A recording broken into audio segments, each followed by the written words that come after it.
Hello, everyone. Hey, wee thing, how's it going?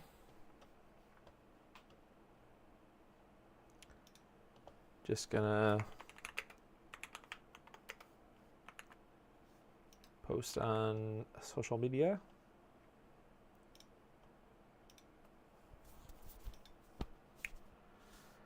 Oh, brother. I'm tired tonight, everyone. But we're here, locked in.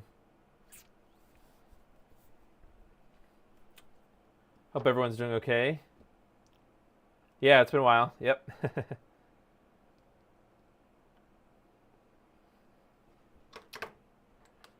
do I have going on here?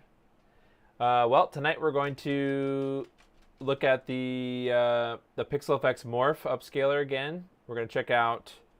Well, we're going to do a couple of things. So just give people a couple of minutes here, and we'll get started. I might just dive in because I've got to update the firmware. What does it say? The stream is lower than the recommended rate. Oh, that's interesting. Is my bit rate too low?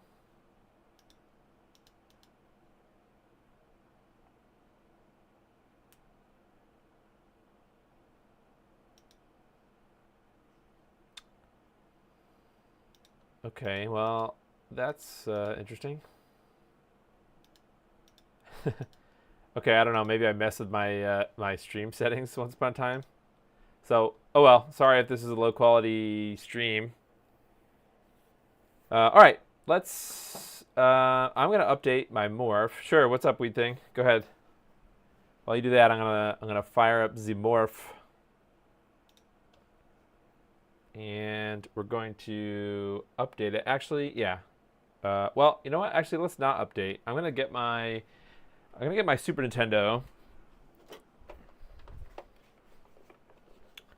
and I want to do a before and after of something.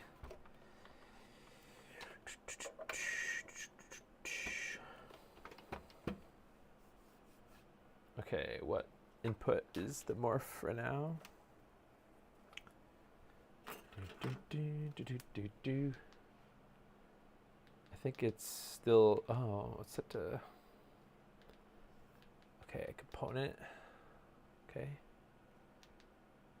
And then we go back. Let's see, is that working? Okay. Actually, where did my Super Nintendo controller go?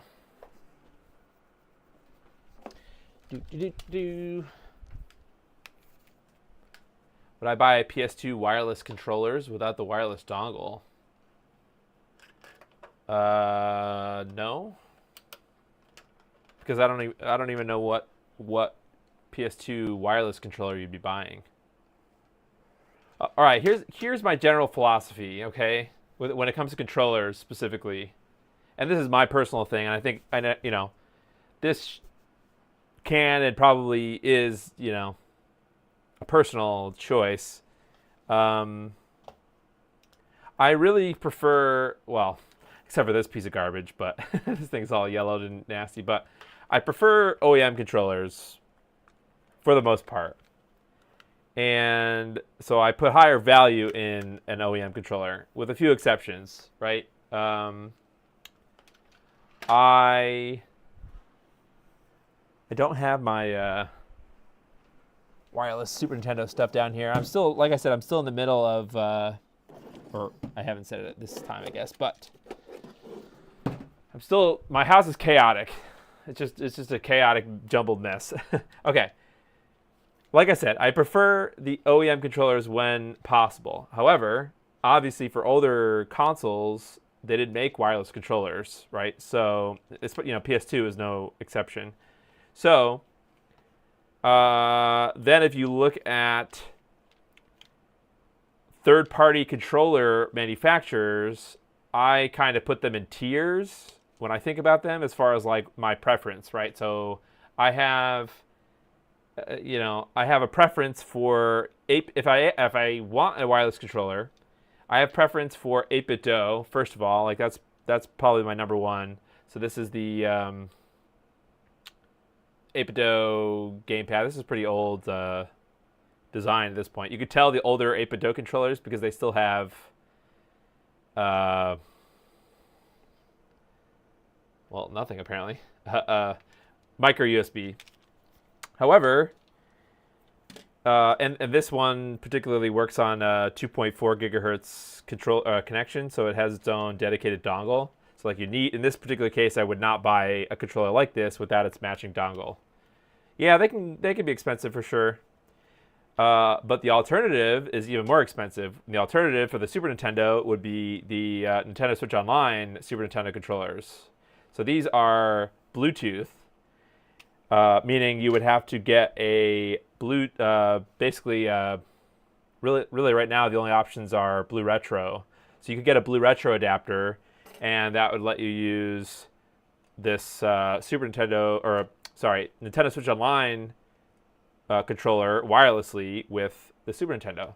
So that would be like number one choice would probably be, as far as like, how do I try to make sure that I get the best quality controller? I do think that Nintendo makes better controllers than 8BitDo, especially their own controllers. Even though they're sort of the same design, I think that you're not going to out Nintendo as far as look and feel and how it works and things. But the problem with that is it's more expensive for both the controller probably, and you need a Blue Retro adapter for it. So that's going to be more expensive, but that's going to be my preference, right? There are other controller manufacturers, so like Retro Fighters, I guess, is another one. No offense to Retro Fighters, but they're currently kind of like B or C tier. So if you're going to make a tier list, I guess, of controller manufacturers, the OEM controller is always going to be S tier, wired included, right? So like the original, even though this one's nasty, but S tier if it's the original controller. I would say that A tier, I don't know, maybe I don't think there is a company right now, except for like Nintendo themselves, or I guess in some weird way, like if you want to, like I also tend to match like Sony controllers with Sony consoles. So like if you wanted to use something like a DualSense or a PS4 controller or something with like a PS2 or a PS1, that kind of makes sense, but sorry,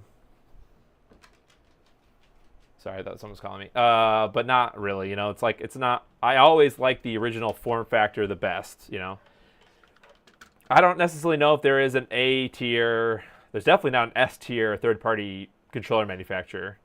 There's always going to be some trade-off, right? Either it's build quality, performance, input latency or whatever. I don't even know if there's really an A tier manufacturer, but if there is a close one, it's probably 8BitDo. They're probably, B plus tier, I guess I would say. I don't know if there's really an A plus one. I don't know if I would consider Retro Fighters is probably in my opinion is probably C tier. No offense to anybody that likes them, and no offense to Retro Fighters in general. Like, I'm sure there's a lot of people that enjoy the controllers that you make, and that doesn't mean that they're like low quality, because I think that they're newer controllers. I have an older N64 one, the N64 Retro Fighters. What is that called? The Brawler? No, what is the N64 wireless one called?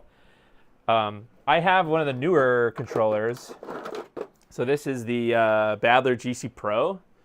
And it's the build quality is not bad. It's good. Like, I really think that the quality of the controller is nice. But I mean, come on.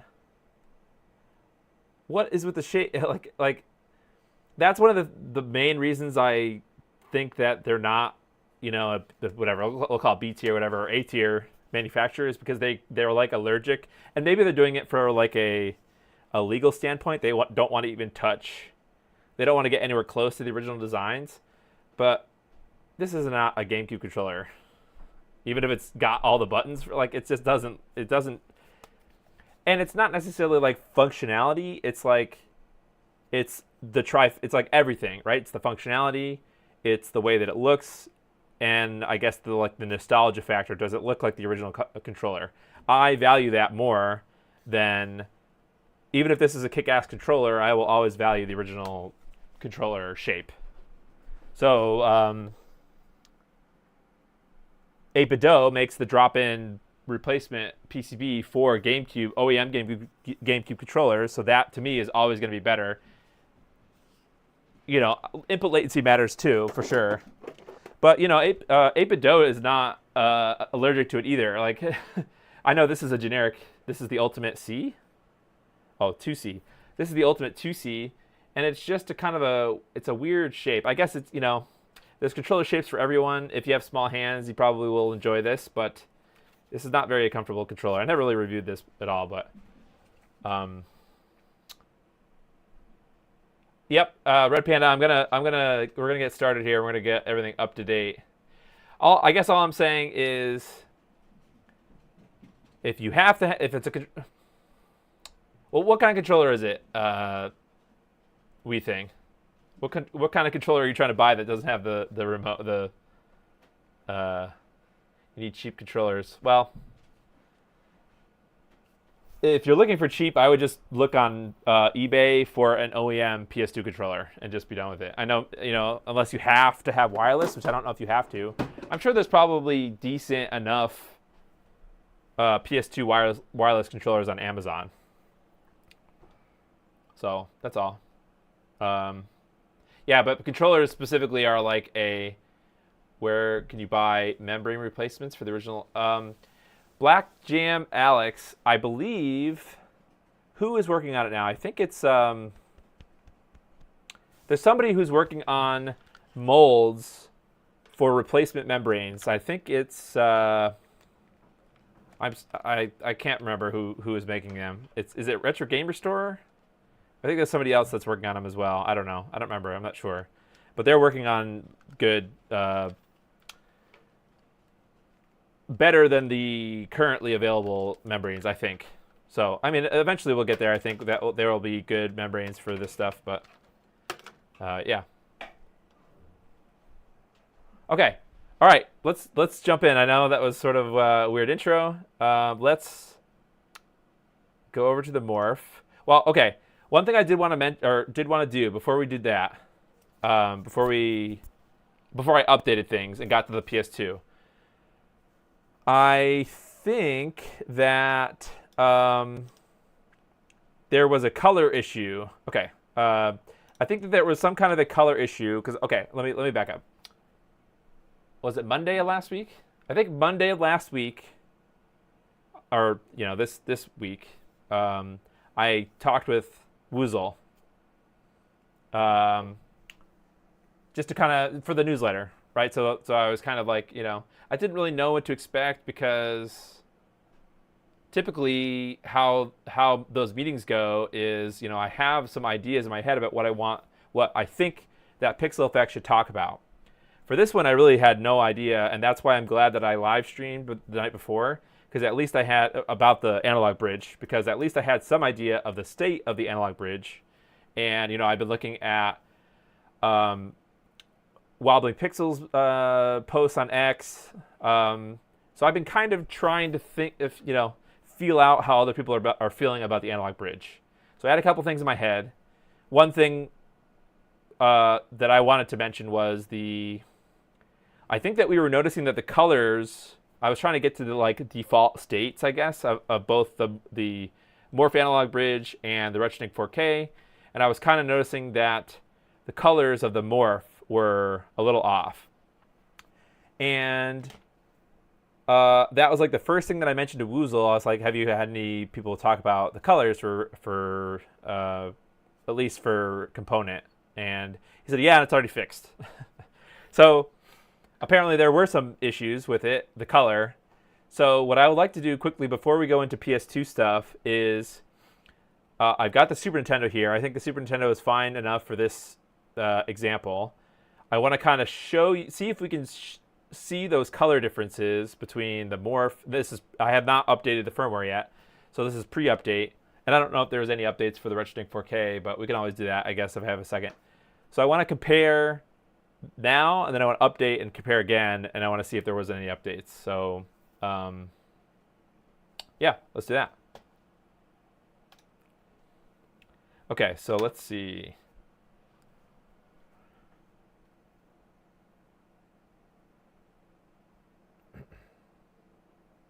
Okay, what do I got?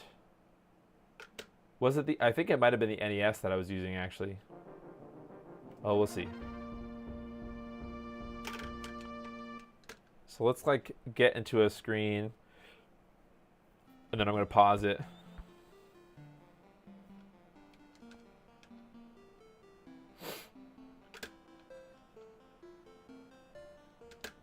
Let's just start a new game.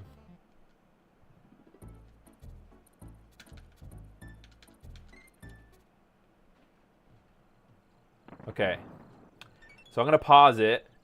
And the morph is marked with a morph thing, and the RetroTink is not. I'm too lazy to add the text for the RetroTink. But, oh boy. Did I have a profile? I must have a profile selected for the... let me undo the profile, I think.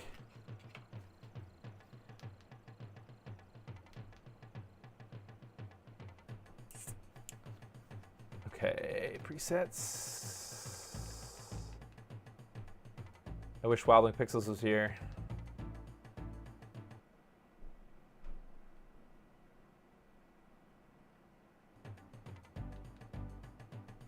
Okay, let's go back. And I think what I need to do is it here? Where's the auto crop thing? Or is that an input as well? Oh, yeah, auto crop.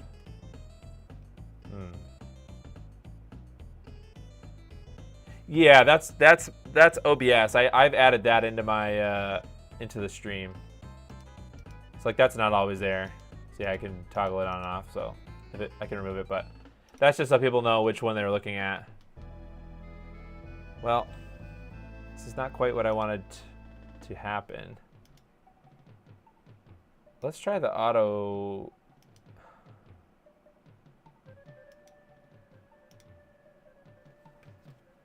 Default setting didn't remove the profile. Okay, so what do I have to do? I have to select a... how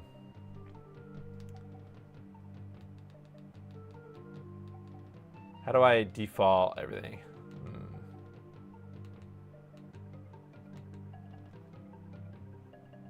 I don't know exactly how to do that. Is there a way to load a stock profile or something?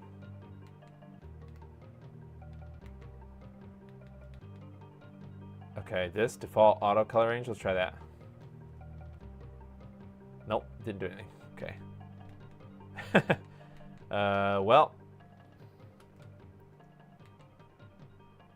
I thought there was a way.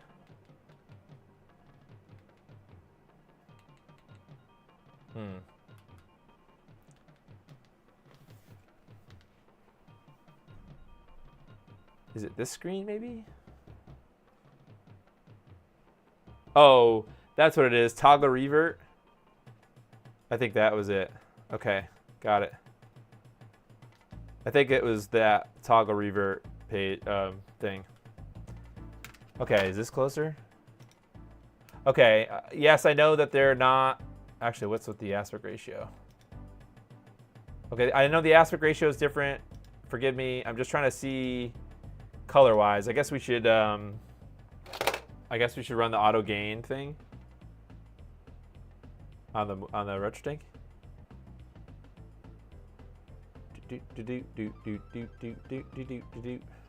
What screen is this on?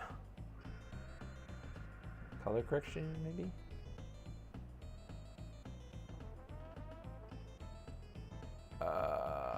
Isn't there a shortcut or something on the...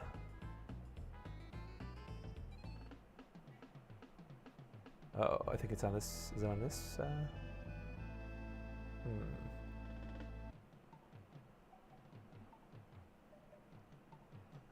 Okay, I don't. I don't remember how to do the auto gain.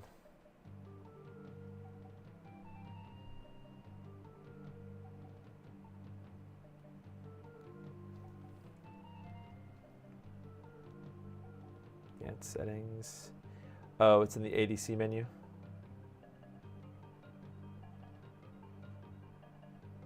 This one here. Ah, okay.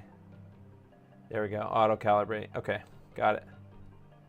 So the gain is basically the brightness.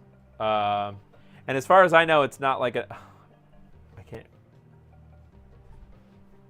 Okay, it's not doing... Oh, there we go. Okay. Okay, that's a little better, I think. Okay, sweet. Now, is that closer? Damn, okay, that's like super close. Okay, now just the only thing that's different is the... Is there a profile loaded on this?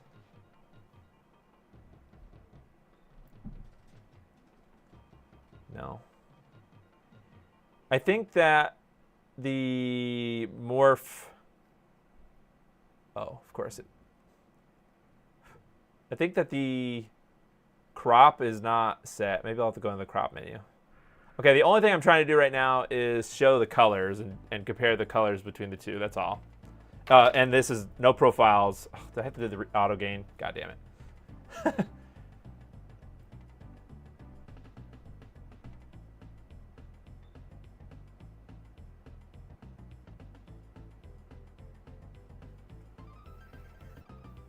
It's the RetroTank 4K logo that he puts on the screen. People forget to end. Oh, yeah. Yeah, I don't have one for the RetroTank on right now. I have one. It just, yeah, I messed up and I accidentally overwrote the the RetroTank one with the Morph text, so it's here. This is the RetroTank. I don't know what happened to the Morph text. I guess I could just duplicate it. Oh, whatever. I don't care. Okay, I think it's close, color-wise. The only thing different right now is the aspect ratio. So this is pre. I haven't done any. Actually, no. What? Actually, it's not. Oh, wait. We had this problem last time. How did I undo the crop? Is there an auto crop? I can't remember how we. I wish Wobbin Pixels was here. God dang. Okay. Well. You could see on the left side, okay, this is the RetroTank. There's a little bit of the cave cut off, and if you flip to the Morph, or sorry, you know what I mean. There's more cave on the RetroTank. There's less cave on the Morph. So I think there's something about and this, like I said, this is not up to date. This is not the latest firmware for the Morph. We think that's what I'm trying to kind of answer. And I'm super hesitant to sort of answer that because there are many layers of things to compare. I can answer your question. Okay, that's fine, Red Panda. So far, you've been doing good. Last time I had a problem where the crop was weird on the Morph.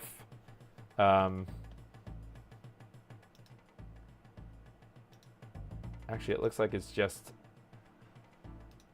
Oops, it's me. In this case, it's not. It doesn't look like it's cropped. It looks like it's stretched. I don't know. I don't remember how to fix that, but it doesn't matter. I'm gonna update the firmware and we're gonna try again. Okay, so basically they look very close. Actually, I noticed that the red is a little bit different. Actually, let me do the auto gain just for ha-has. I want to do auto gain on the Morph if I can find out how to do that. I think that is in the video color correction maybe. This gain, there should be some kind of an auto gain thing somewhere. You know where the auto gain thing is for the Morph, Red Panda?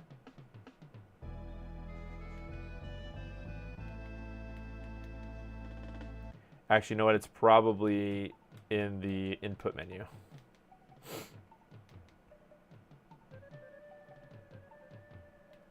Oh, the color submenu, that's right. Yep, here we go. Okay. Auto gain is the red button. Okay. Okay, it looks like that did it. It doesn't take that long, does it? I think it's done.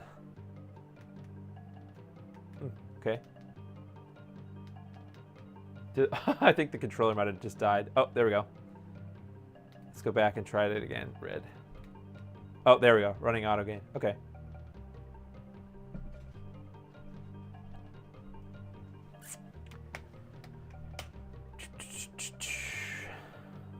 This takes a long time.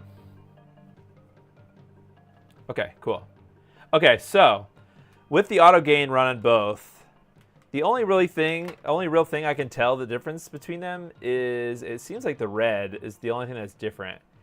The green looks similar. I know this is really annoying to flip back and forth because they're not they're not exactly pixel perfect on top of each other. But if you look at the thing behind Donkey Kong, like the red flower, I guess. So this is the retro tank, and then if you look at the Morph, the red is a little bit muted.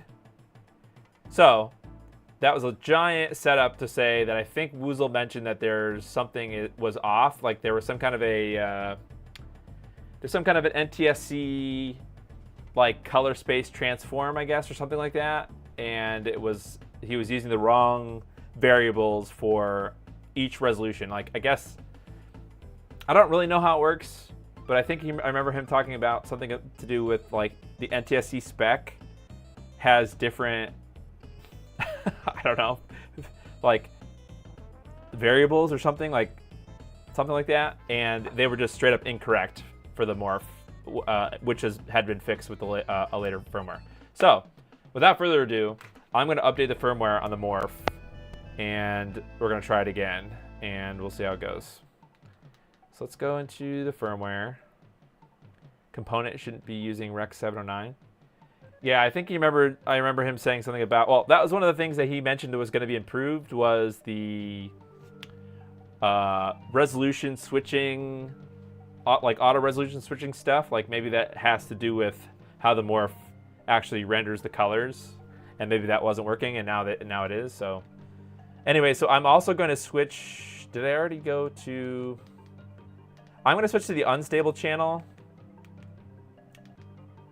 I don't normally do this, but I don't think all the updates are in.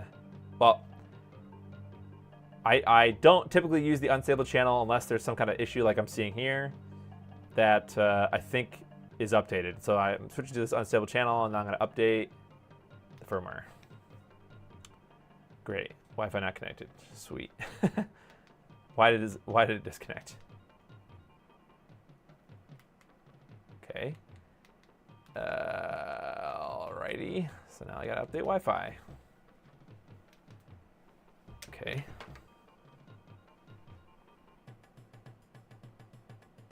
Well, that's something different, Red Panda. He just said, or he mentioned something about it's more than just that. The 480p, 40i. That's what I'm going to try to do tonight. You know, I don't know how successful we're going to be at me actually getting to the point where I can me getting to the point where I can test that. But I think it's more than just that.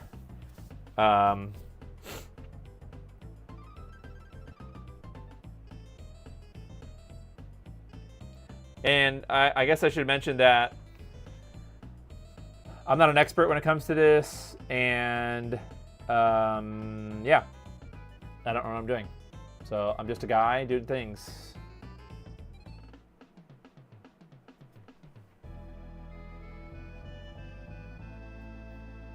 Okay, I'm trying to connect my Wi-Fi here. Okay, well, I'm having some problems here with my phone. Okay, there we go.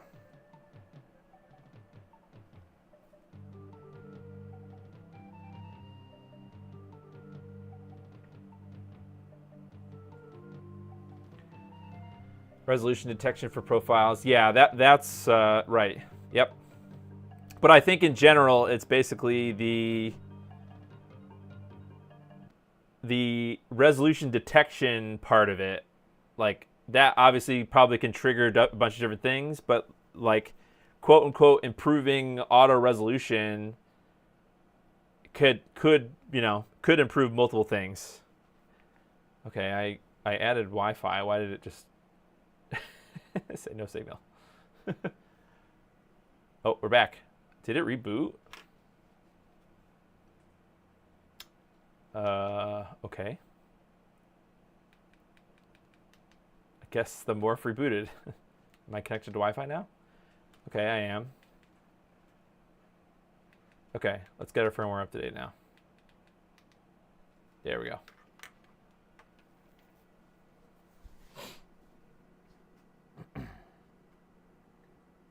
Okay, it's gonna take a little bit, but we're getting there.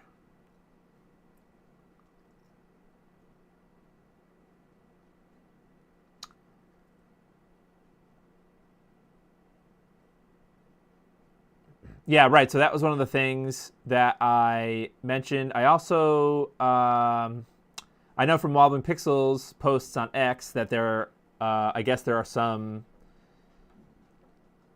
I won't call it quote unquote issues. I guess it's an issue, but like the speed at which the Morph blanks the screen and then shows the proper new resolution on games that, like 480p and 40i games.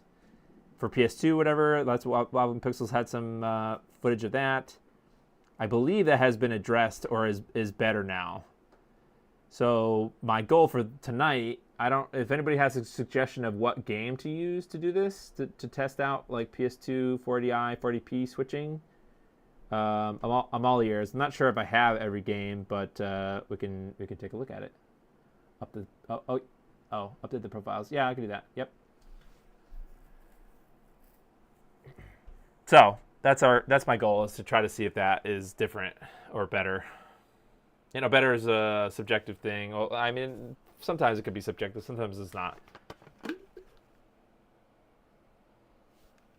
Oh, hey, Wobbling Pixels. The issue isn't just doing the blanking. Also, that update I don't think is out yet to address that. Yeah, that's possible too. We're gonna see what there is on the updated channel. How you doing, Wobbling Pixels? Gran Turismo 4. I'll have to see if I have that CO. Okay. Okay, I'll have to check it out. Let me, actually, while this is updating, let me gather. I need a power cable for my PS2. I've got my component cables ready. Going analog, baby. Let's get a power cable. Where are those at? Power cable. Oh, up there. My giant box of power adapters. Actually, is this one? Is this a PS2 one? Oh, I don't think. PS2 is the figure 8 one, right? I think. Yeah. I've got Jeff Chen's Easy HDD, so I think I should have. Oh, this is the PS2 with the gem installed too. So I hope there's no issues. I don't know if I've ever tested analog video with the gem after I installed it. You know, not saying that's going to cause any issues, but it could.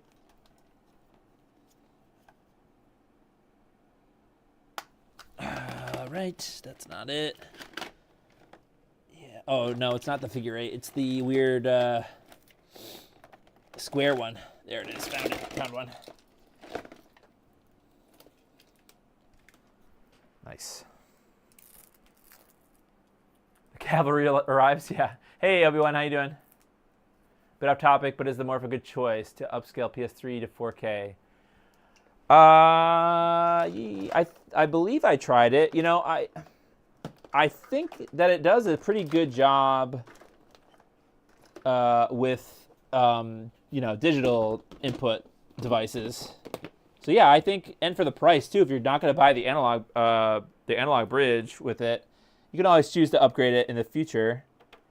Right, if you just want to buy the base Morph and not the analog bridge part, I think that it's pretty decent or pretty good. You know, I hesitate to use the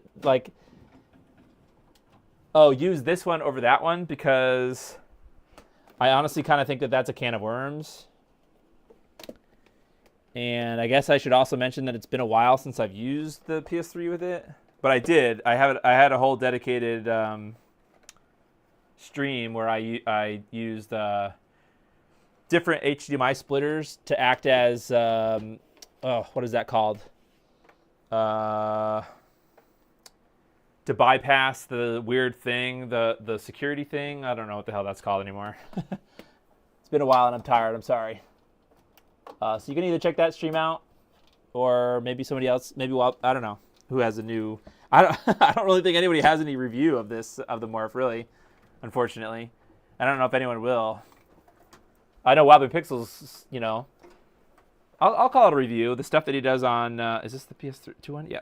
The stuff he does on X, you know, the little posts with their, like a thread, I guess, the threads of all the things that he's been working on. So that's, you know, something that you should look at. However, you know, understand that both devices, the RetroTink 4K Pro, the CE, as well as the Morph, they're going to change. The functionality is going to change over time. So the status of those things over time is going to change.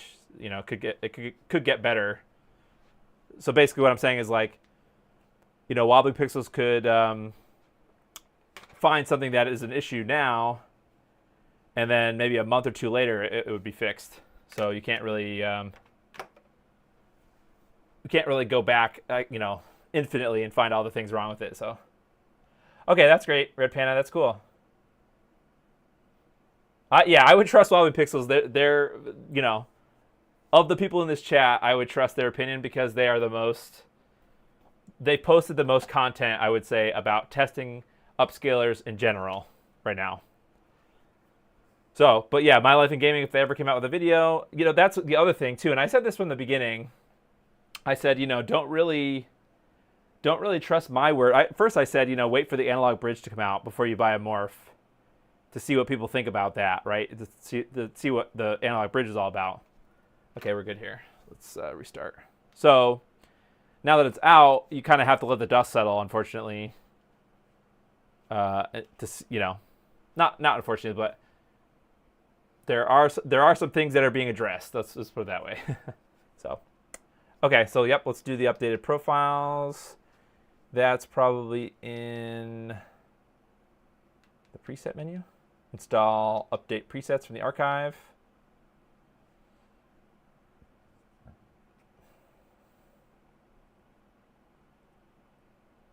Sorry, Fatal Corleone. That probably butchered your what I was going to mention to that, but I don't think you can go wrong with it because it's relatively inexpensive, and if all you're doing is like more modern things like the PS3, I think you can't really go wrong. So the PS3 with the analog bridge, I suppose I could do that sometime. Yeah, I just chose the PS2 because I know that's a specific.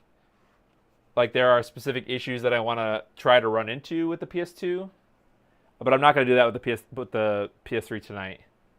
But I suppose I could. I think it's probably good to test like 1080i input.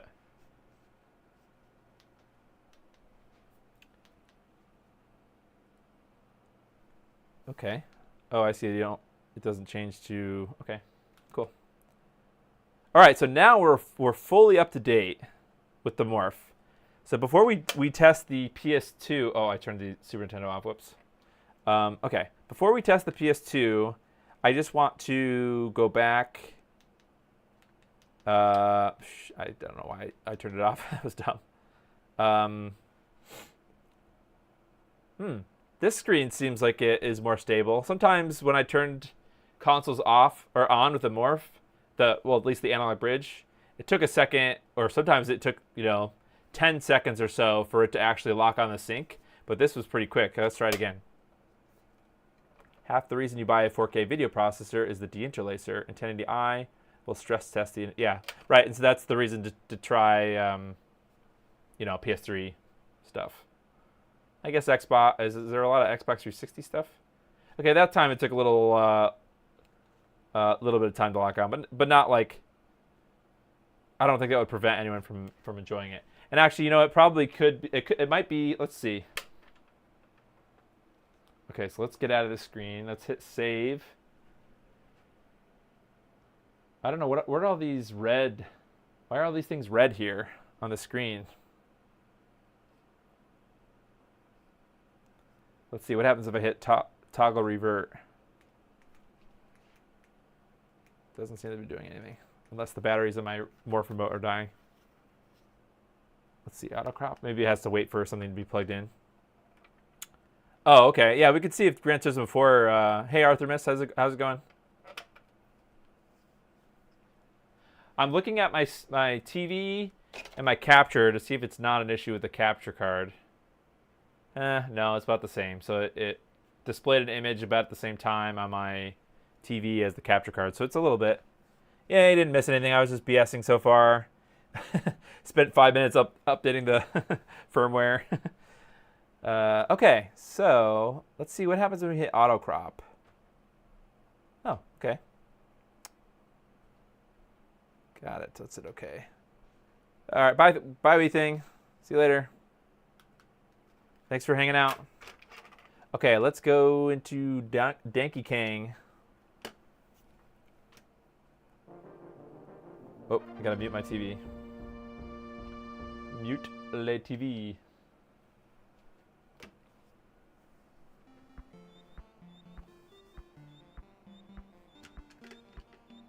If I have a smooth stream. I always have a smooth stream. Okay.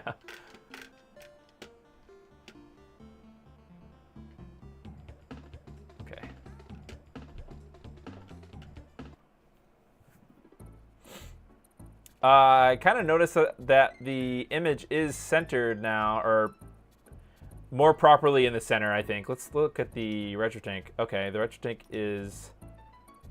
let's see. Let's run auto crop on the retro tank, and we'll see if we can get it to be, as close to exact as we can. I think auto crop is... Did you say it was in here? No, I don't think it's in... I think it's in scaling cropping. Obviously, auto crop is in the cropping menu. Here we go. Full crop to 4:3. Sure. Okay. All right, let's see. How far off are we between the Morph and the retro tank now? So basically, both of them... Oh. You know what? Let's run the auto crop again on the Morph with this resolution, because I think we ran it on the SD to SNES menu, and that's a different resolution, I believe, than this. Let's do... Where is it? Auto crop is in the input menu. Auto crop, there it is. Okay, cool. Oh, you know what? I didn't hit save. That's probably what I'm running into now. Got to hit okay. There we go. All right, let's see. Where are we? How far off are we? Okay. I could fiddle around with it more, but at the very least, it looks like a pixel aspect ratio thing. But, I still notice that the colors are kind of different still. I don't know if that's a necessarily a good thing or bad thing, because, I can't really claim that one is better than the other without some sort of a baseline. And that's, I think generally you're supposed to do like the auto gain on, you're probably supposed to do it on a white screen, or there's probably a test screen to do it on. PS3 Fat is going to be going into Frankie's surgery. Ah, okay. That's the auto crop works differently. Oh, okay. It changes the aspect ratio. Okay, interesting. But I'm still noticing that the red is different. I can't necessarily say for sure which one is correct and which one's not.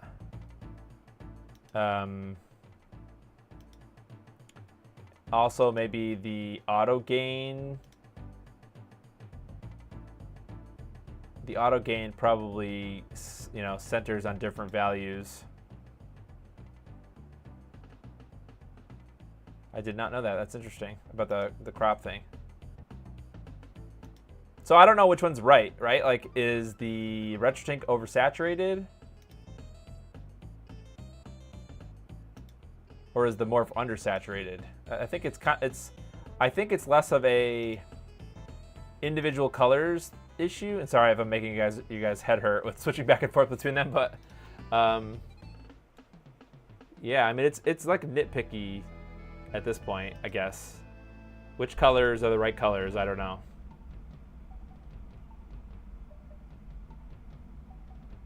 I don't know if anybody has an opinion about that, or what's the correct way to not only configure the auto gain and all the settings, but also test it, right, and compare. All right, so in the meantime, let's try out the Super Nintendo profile for the Morph. So let's go into, I guess, the menu.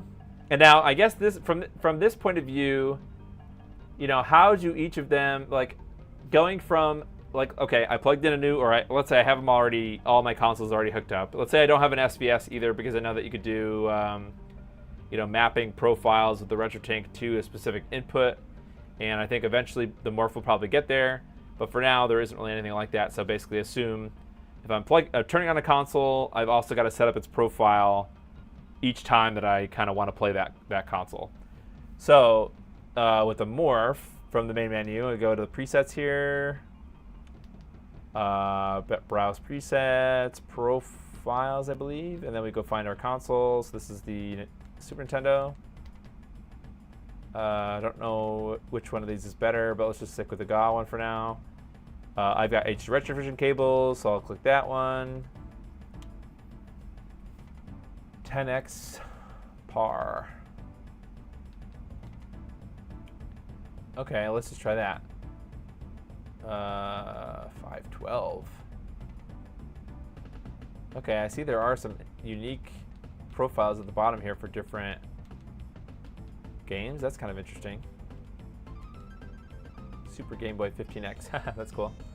Okay, I don't know what the difference between the 256 and the 512. I mean, obviously I know, but I don't know what case you would use the 256. Is this like a Sega Genesis thing where like different games have different resolutions, or is there some benefit to doing 512 versus 256? I don't really know.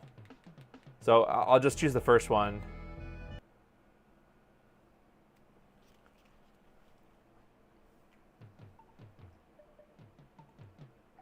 Okay.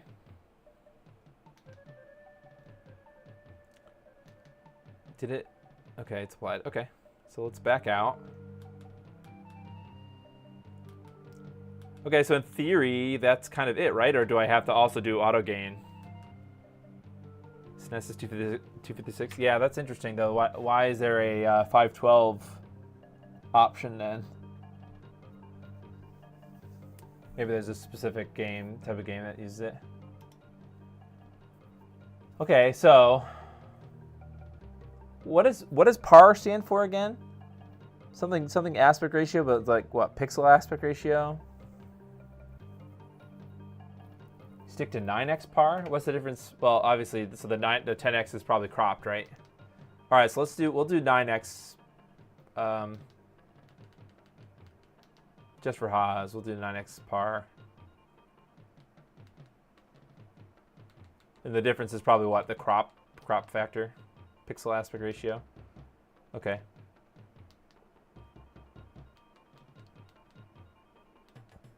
So this one then, 9x par. Okay, so yeah, it doesn't cut anything off. Basically, it's the 8:7 aspect ratio people hate.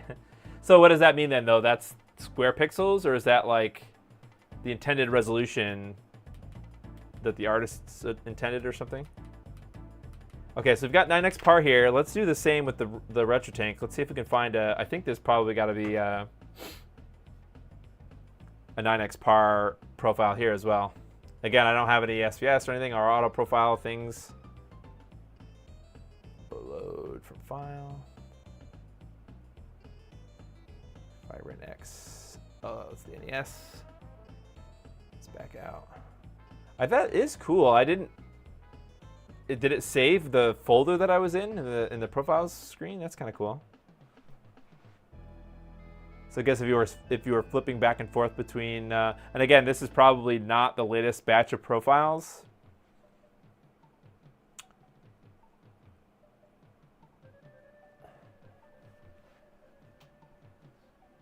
NTSC. Okay. Let's see. Razor Sharp. I don't know which one to use.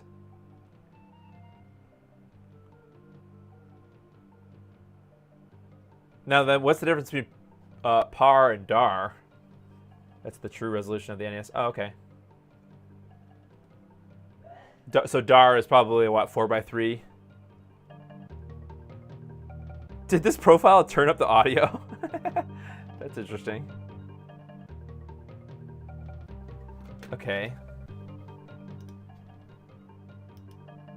Okay, what happened here?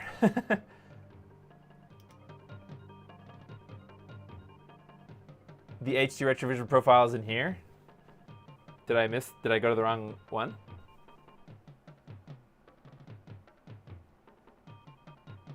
Oops. No. Oh, God. That's not what I wanted to do at all. Oh, God. Okay. Yeah, these are the HD retrovision ones, right?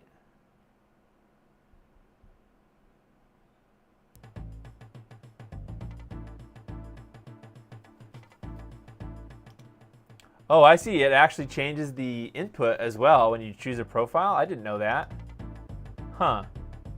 I guess that makes sense though, right? Because if it's HD retrovision, you can always. I don't poke around that much with the. Well, I don't poke around profiles either way, but I didn't know that it can switch the input as well. Okay, so I can't seem to. This must be 4x3. Let's see what happens if I switch the morph to.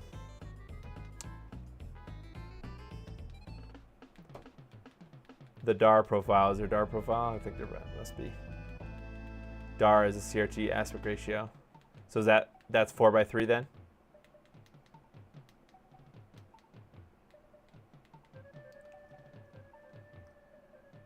Okay, so this is 4x3 9x fill. Oh, I want 9x. Okay, so this should be the same. That is really kind of interesting though that the RetroTank didn't. Okay, these are close. The resolution is a little different still. Or sorry, the aspect ratio.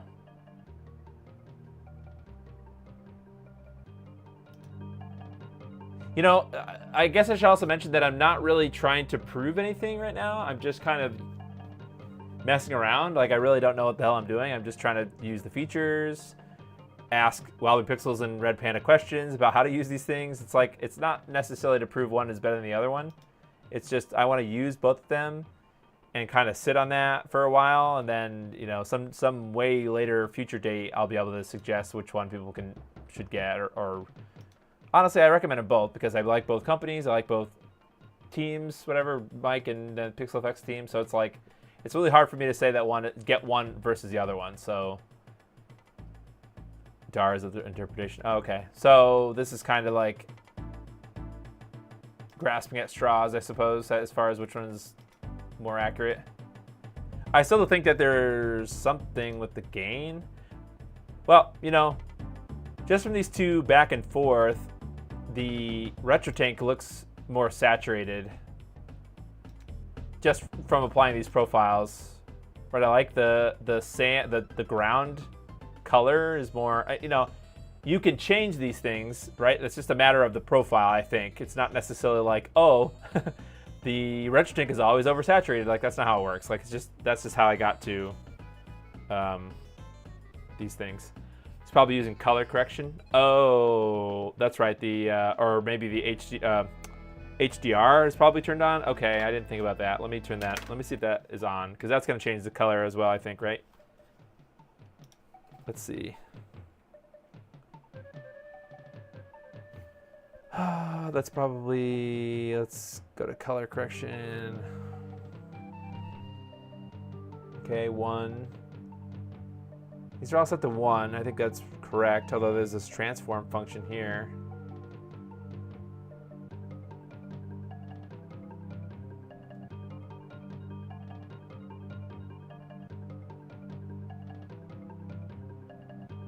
Oh, okay, that's like, not sure about that. Okay, looks like it's all set to 1. Like, no change, basically, is what I'm trying to say. What screen is that? Is that in processing?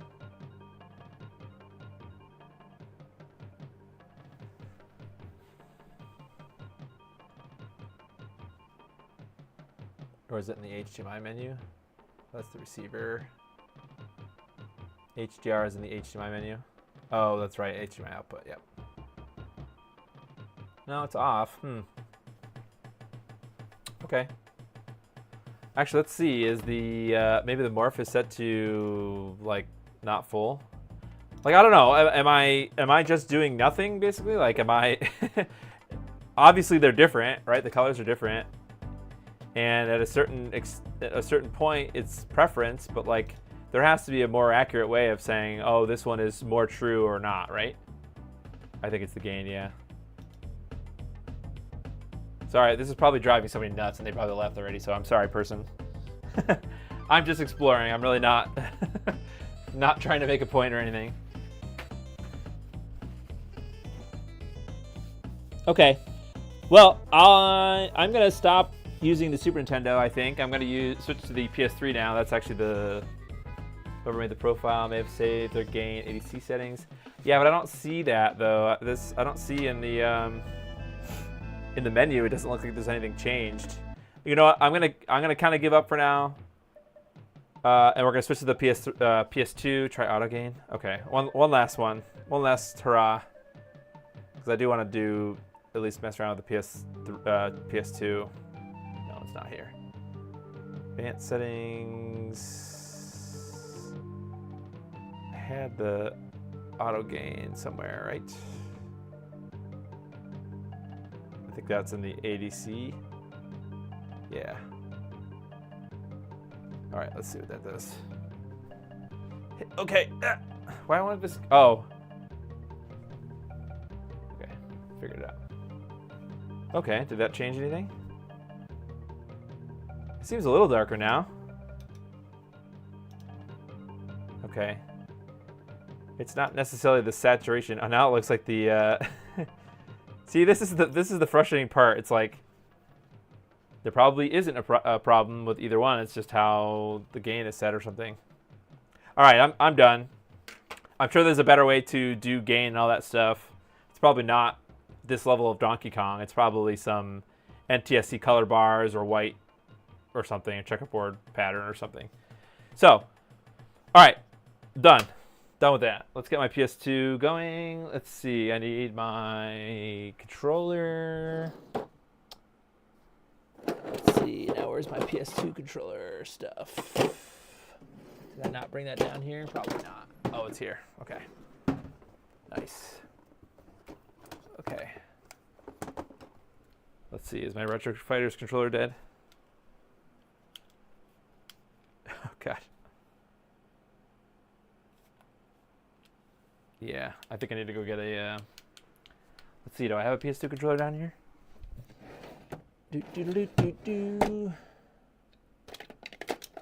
I do not.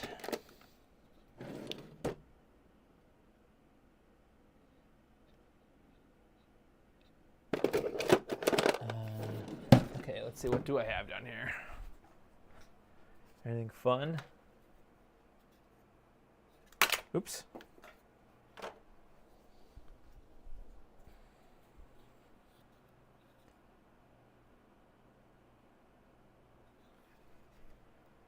Okay, I think I have to. I'm going to go run upstairs and grab a PS2 controller. So I'll be right back.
Stuff like phase, gain, and ADC are completely unique down to the cable setup. Load a profile for the first time, you should ideally... Yeah, that's true. Right, so I guess what you're saying is, like, even HD Retrovision cables from, you know, if Firebrain X has HD Retrovision cables and I have them, doesn't mean that they're going to be the same, even if you apply the same profile. That's true. I think they shouldn't be that off. I'm just getting some gunk off my controller. Okay. Not that they're off. Like, off is the wrong word because without knowing if they are actually off or like which one is more right, it's a dumb argument. Like, right? It's not like a... It's not possible really to answer that question. Okay. Let's turn it on. Oh, and then I gotta switch to the PS2 input. And then we go to capture.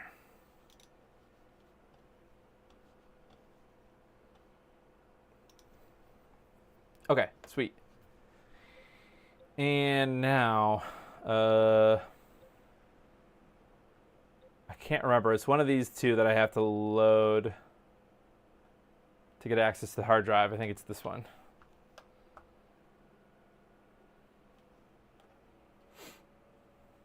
Oh, you know what? I should probably... What happened to this color? Oh, God. You know what? That's funny. Okay, it's possible that there's a problem with my PS2 that I did not... Because this has a retro gem in it. I don't think I ever... Well, here, let's try to undo the Purple of Doom. No, the profile. So I think to undo a profile, you got to go to preset. No, not preset. I believe it's in the input menu, port, whatever the port is, and then this toggle revert.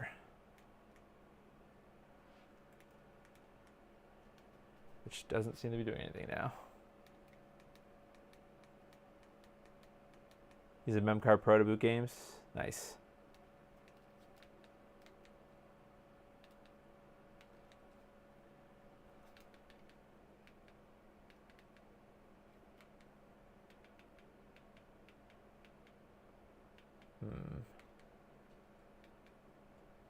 What the hell is going on with my...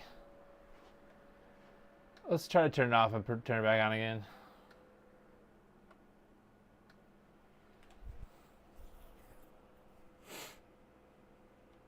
I don't have a profile loaded? I thought I loaded the Super Nintendo one. Oh, the colors are... Wait a minute. The colors are fine here, right, though? So what the hell is going on in OPL?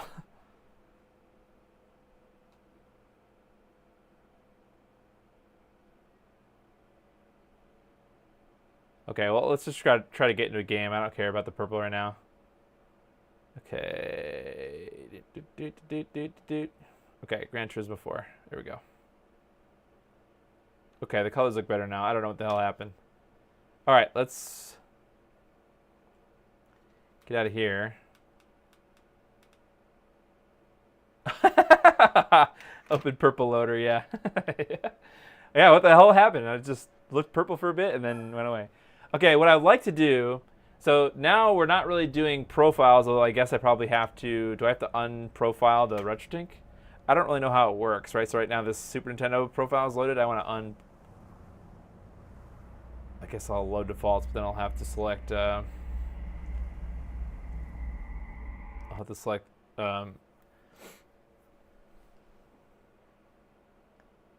Oh, I see. OPL is 40p, PS2 menu. Okay. Have you noticed that, Wobbin Pixels? Is this happening for you too?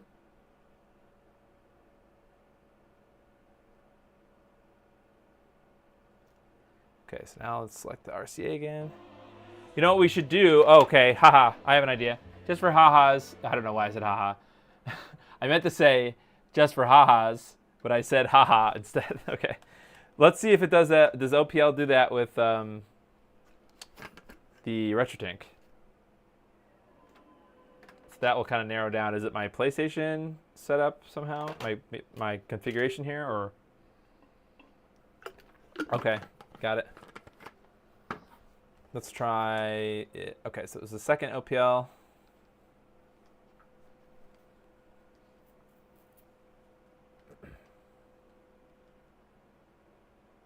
I think it's probably just something with my yeah, what the hell is going on here? Is there something in the options that like make everything look like shit? Oh, I have that setting turned on. Okay, I don't know. Something is up here with this, and yep, we're just gonna ignore it, I guess, for now. I don't think it's a problem with either one because it shows up here, so. Okay, all right, let's try it. OPL display settings, so that's what? Game settings, probably? No. Oh, accurate reads. Nice.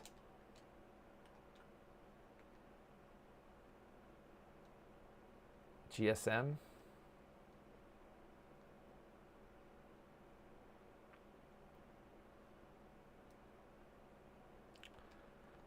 Press start. Okay, start. Oh, here we go. Display. Dialogue. Maybe it has to do with one of these things. Let's reset colors. Nope.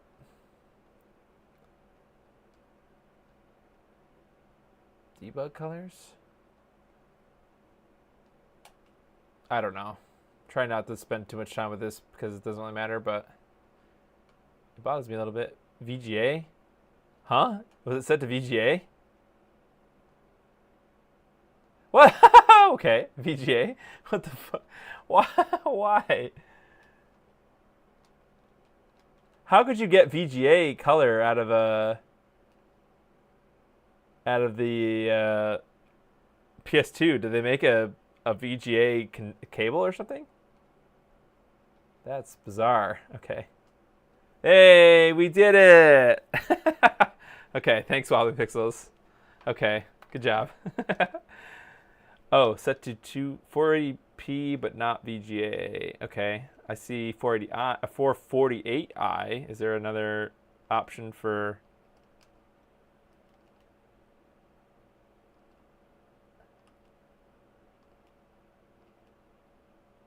NTSC high res.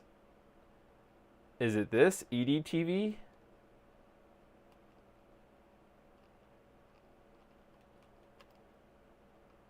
.40i is okay. Okay, I don't see. All I see for NTSC is this 480i and then the EDTV settings. I don't know what the hell version of this is, but okay. All right, I'll stop doing this and all right, let's go. Japan had an official version of Linux which came with a VGA cable. Huh. I knew about the Linux thing. I just didn't know that it was it came with a VGA cable. I guess that makes sense, right? Because people can use their I guess like computer monitors or something crazy. Huh.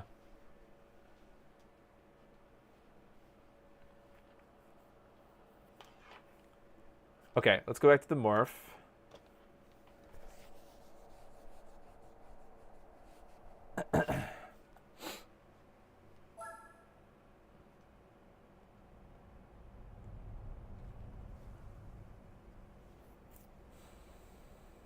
Polyphony Digital.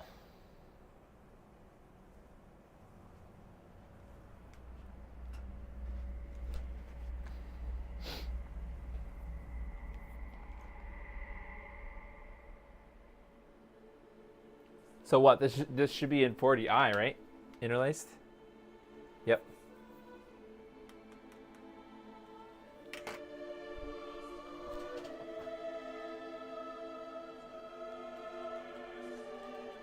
Is there a way to skip this? Skip, skip, skip. Skip, skip, skip.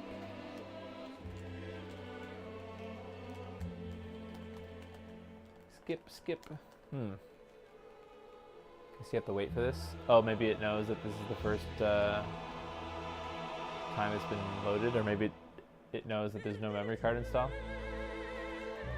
Come on. Skip. This must have been epic as hell when this game came out. It's for the 10 people that run Linux on the PS2. Nobody has seen motion adaptive. I'm not using a wireless controller. I'm using a OEM wired controller. Where would that be? Here, right? The interlacer. Okay, yeah, this is motion adaptive. Pretentious GT, yeah, right? It's like it's like a theater experience or something. Oh, I see. Oh, okay. Just unplugging it and plugging it in skips this or something. Oh, okay. That's so stupid, really. So you just can't. They legit lock you into watching the cutscene. That's crazy. Unless you unplug and plug your controller in. Do people think their controllers are broken? Okay, I don't know what. Maybe, do we have to pre-set up some settings or something? What are we trying to accomplish right now? I don't even know. I know I'm the one who started the stream, but I was really hoping that people would show up and help me. Okay. Oh, nope. How do I go back? Back. Screen. Okay. Video output.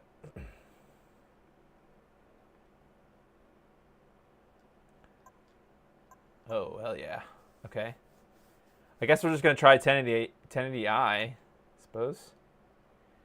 Switches immediately to HDTV display.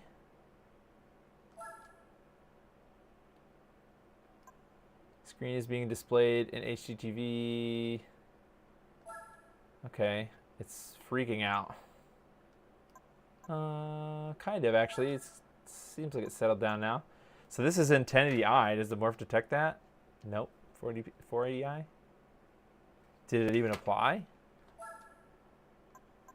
Oh, I think I remember actually last time we played this game, I think Wildman Pixel said that it doesn't work until it's in the game or something.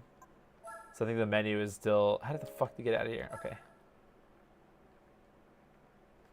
I think it doesn't apply until you're actually in the game or something. All right, let's get into a game. Let's get the screen, menu off the screen.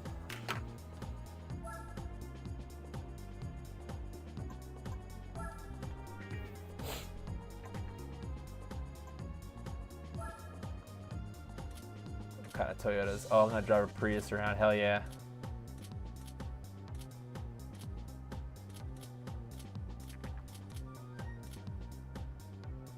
Oh yeah, look at that piece of shit in Celica. Oh yeah, let's just drive around in a Tacoma. Okay, I'm down. It's a good game. Oh, I'm sure. I'm dunking on it, but I don't really play that many racing games, so. 1080i was funky. Okay. Why didn't I pick the Daihatsu? Oh, yep, we got some flickering. Kind of. Let's see. What does it say that the... Oh, it's 1118i. Okay. All right, so obviously there's some work that has to get done with 1080i. That's interesting. Okay, let's get... Sorry if this is... Oh, is this going to bother people? Probably will. Close your... Sorry, people, if you're sensitive to things. Flickering. Oh, I guess in the game it's not. Is it? Wait, hold on. Is it still? Oh, yeah. Okay, it is. And it still has that interesting 1118i. Races aren't really my cup of tea, but somehow GT4 is one of the few disc PS2 games I have anymore.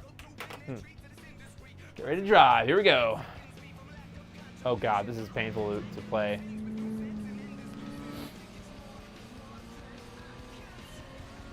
Oh God. Okay, I'm sorry, people. It's not my intention. Hey, I used to drive a Ford. What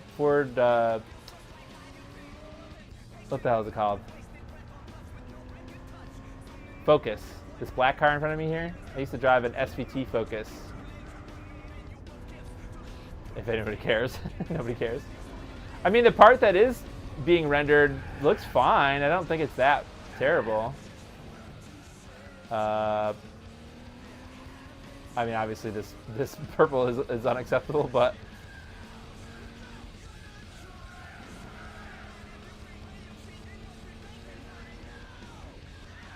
okay. Well, is there another game, or does this game have some sort of way to do the 480p and 480i switching?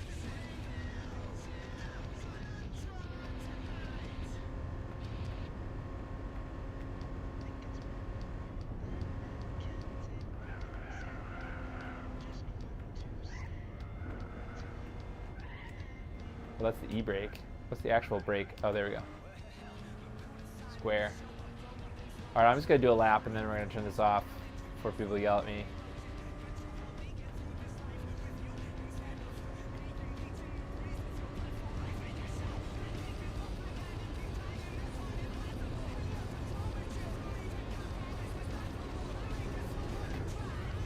Does the Tacoma even have 5 gears?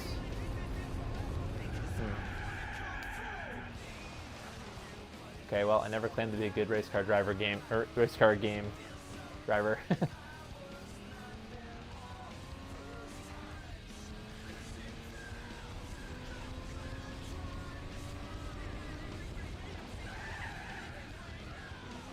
Not aware of live resolution stuff in games. Okay, so it sounds like the 1080p bug is on the docket. 1080i is a far edge case. Yeah, I mean, I don't know how many people are really going to buy a Morph specifically for 1080i, but yeah. The only racing game I was getting back to Ashley Wheeler's comment. All right, I'm gonna bail. Is there another game that you can try? Well, actually, let's see what happens when we do. Can we change the screen settings from here? No. Okay. How does 480i look?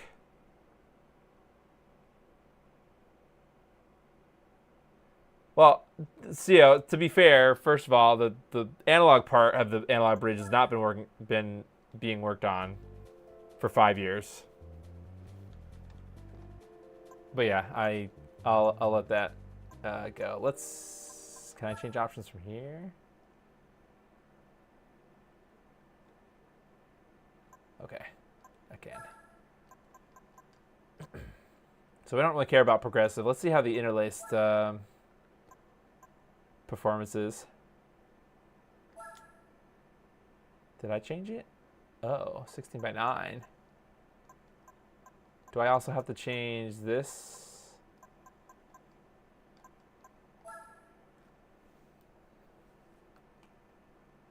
They didn't. Well, okay. Yeah, they didn't charge people for the analog bridge part. So yes, I agree that they charge, they sold the Morph without the analog part. Sure, I agree with that. But they didn't charge people for the analog part when it came out. How the hell do you get out of here? There we go.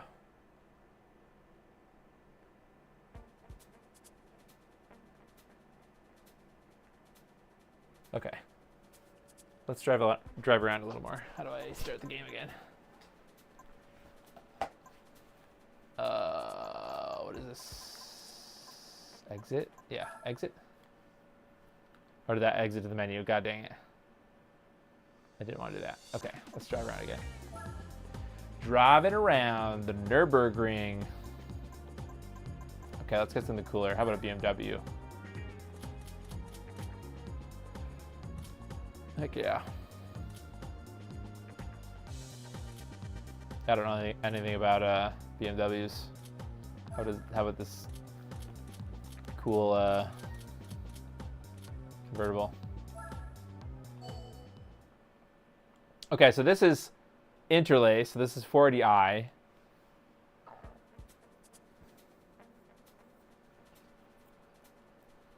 Oh, I guess I was supposed to hit that A spec button, probably.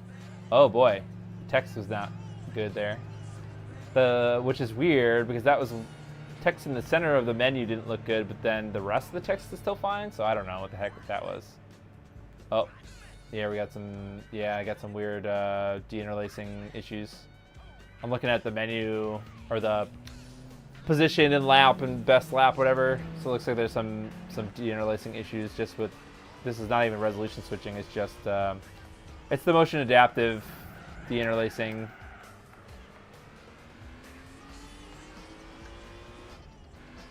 Yeah, so like even now the center of the screen looks blurry.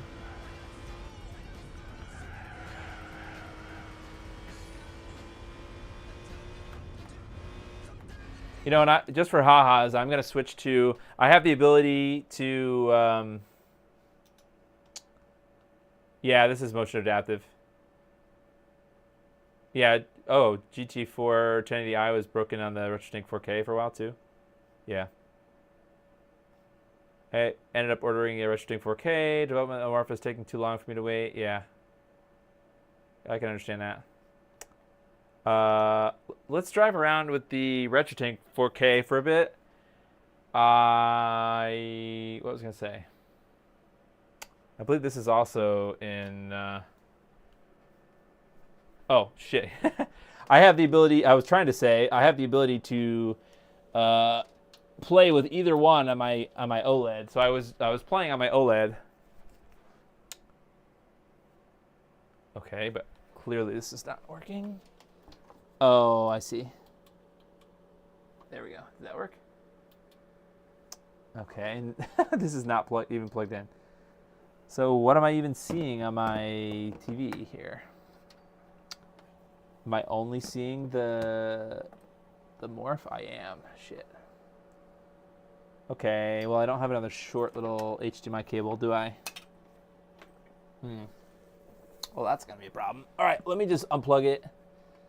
And I'll plug it in to that there. There we go. Okay. Okay, sweet. All right, so now I have my RetroTink hooked up to my TV. So, let's see what settings we're on. Okay, so detects that we're in 480p. That's good. Is there... Let's see, advanced settings, deinterlacer. It is motion adaptive, good, okay. All right, I'm gonna drive around a little bit with this, and then we can see how they compare. I mean, it probably is just the nature of 480i, because I can tell right now that the blurriness I was describing before is still there. So, I mean, it's you know, motion adaptive deinterlacing I don't think is like a silver bullet. Like I don't think it fixes really.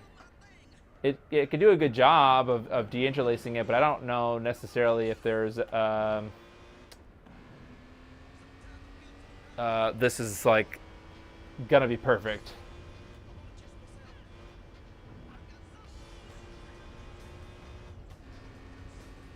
And I'm looking at, you know, the text, the position and lap text.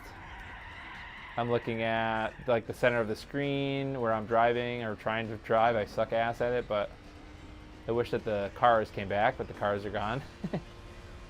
And it's just like muddy. I mean, maybe that's just the game. Maybe the game is just kind of low detail. I don't really know how to describe it, but I'm just, you know, just a normal person just trying to describe what I see.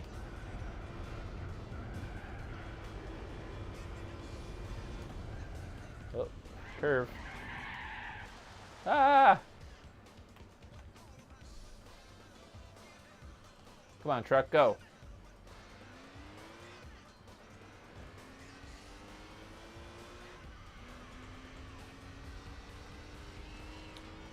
Well, I am not really seeing the text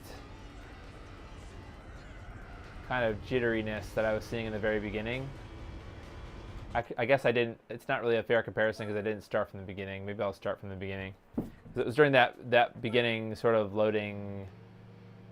Oh yeah, right here, look. Okay, I did notice the text was blurry, so this is the RetroTink still. Maybe it's just a flaw of motion adaptive. Is motion adaptive like an algorithm that just gets implemented and then that's it? Oh, I see the text, see? The position and lap text. So, I mean, the RetroTink is not, you know, it's the same, it's doing the same thing. So maybe it's just the nature of trying to deinterlace this content And maybe motion adaptive doesn't, doesn't get it perfectly. But I guess it's. I'm glad that I'm not glad. I mean, I wish that it would be perfect, but I don't really know if there's ever gonna be a way for this interlaced content to be quote unquote perfect or better. I think probably the only thing that might ever make it better is what, just maybe some kind of AI deinterlacing or something.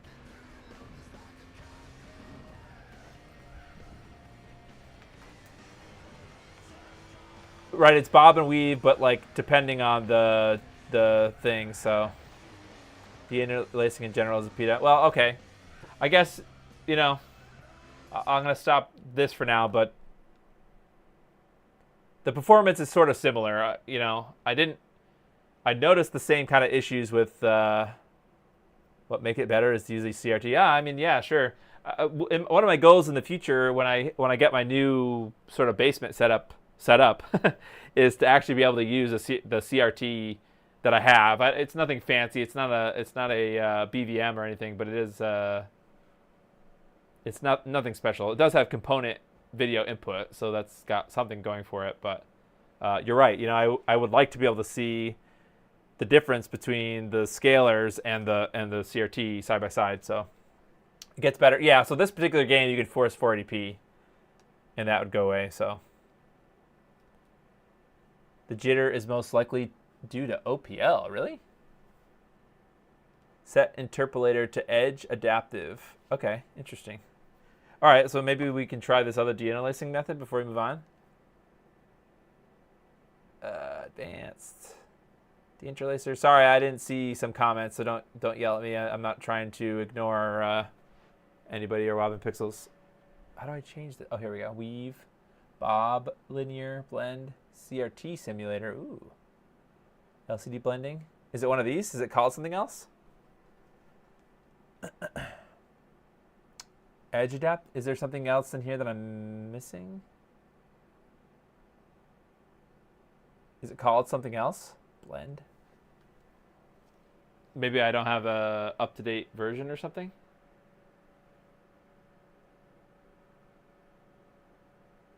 LCD blending. Is it called something else?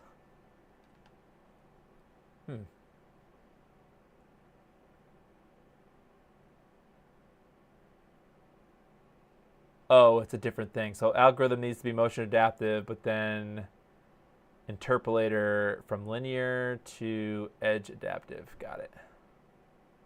I see. Oh, okay. I was confusing the deinterlacer algorithm with interpolator. Okay, cool. All right, let's try this again. Let's start from the beginning of the level, because that's when I noticed it really was right in the very beginning. Do I really have to restart? Okay, no. Yeah, that is one of the things. Okay, I'm locked in. I'm looking. Oh, I saw some blurriness. Well, I don't even remember what I was gonna say. Yeah, I still can see a little bit here where it says full throttle and get ready to drive. It does look a little better if you're not noticing it, but I can still tell. I mean, yeah, again, I don't really think it's going to be exactly perfect. I mean, I guess the goal should be to minimize it, really, or right, like not make it less noticeable.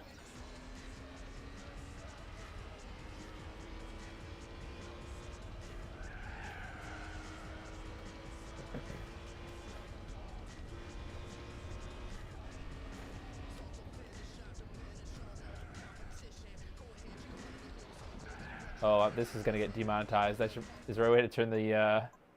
There's no way to turn the audio off. Rip. Not that I care, because these live streams only make like 50 cents or something.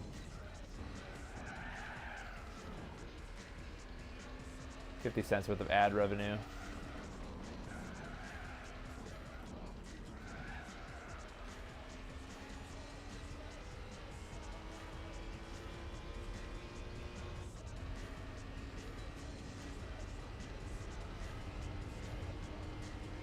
I don't really notice it anymore.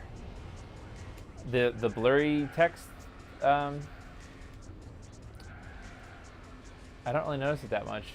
I mean, I could have sworn that I saw like the position and lap. It was doing it quite often for both, but now I don't really notice it. So maybe this edge interpolator is better. It's kind of cool. So yeah, maybe it's a suggestion for the PixelFX team, maybe to look into this. I did notice it a little bit in the very beginning, but I don't really notice it now. You know, it still is kind of smeary, so it's not. I think that just has to do with the game itself. And this level is kind of, you know, I don't know, not very bright. Maybe if I try a different level, it would be better.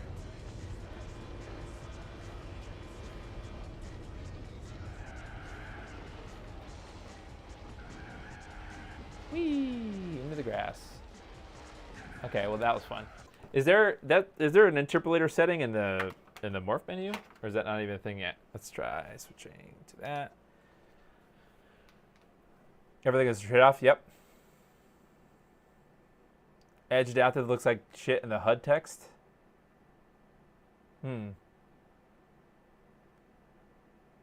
avoid the PS2 a lot because of the 480i. Yeah, makes sense.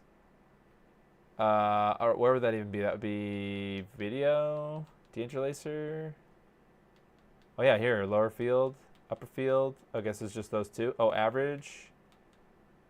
Are any of these the equivalent of that? Detectors, zero lag, symmetric.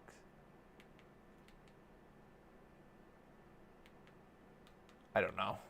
At this point, I'm not really sure. Okay, well, anyways, probably some improvements that can be made. Maybe they should look into that similar feature, the edge, not edgings, not the edging feature. This edge adaptive interpolator feature. Try turning on smoothing. Okay. Switch to the Morph, I guess. Check out the smoothing. So that would be where in the that's in the scaler menu, right?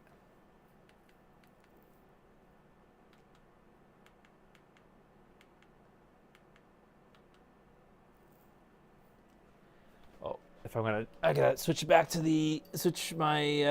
TV back to the Morph. Ouch. Plug in. Yeah, okay, there we go.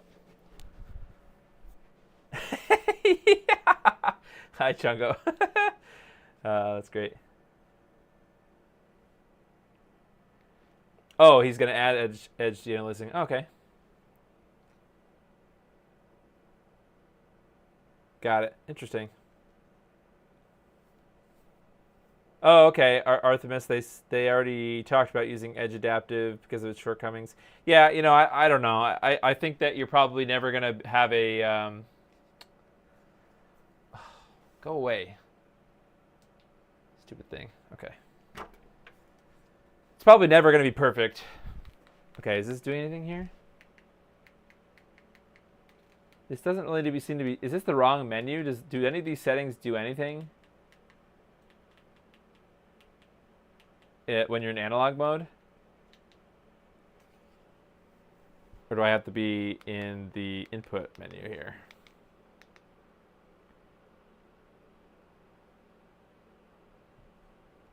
Okay, I don't have to see anything to do with sharpness in here. Or the interpolation settings.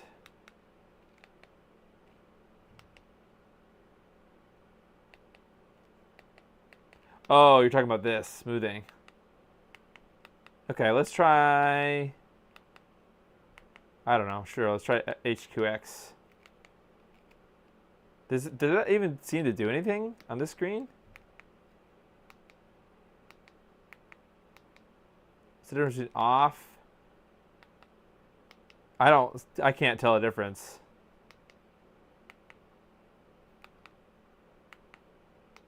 Off. Do any of these settings do anything when you're in analog mode? Do I have to apply it? Well, it should show up though, right? Like be visible on the screen, or does it only work during movement? All right, let's try. Did that even do anything? Or maybe it doesn't work in 4DI or something? Can't really tell that it actually did anything.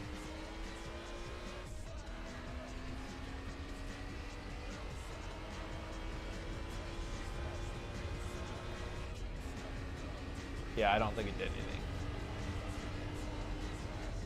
I don't know if that's because we're in 4DI mode, or maybe it doesn't work. Maybe none of those settings work in analog. No, that doesn't make any sense, because I know for a fact that I think I actually saw on Wobbling Pixels Twitter or X that they used it with the N64, the different smoothing modes. So I don't know, maybe it just doesn't work with this game or 4DI. It does let it go on motion. I can't even really tell if it's doing anything in this game. I can't tell.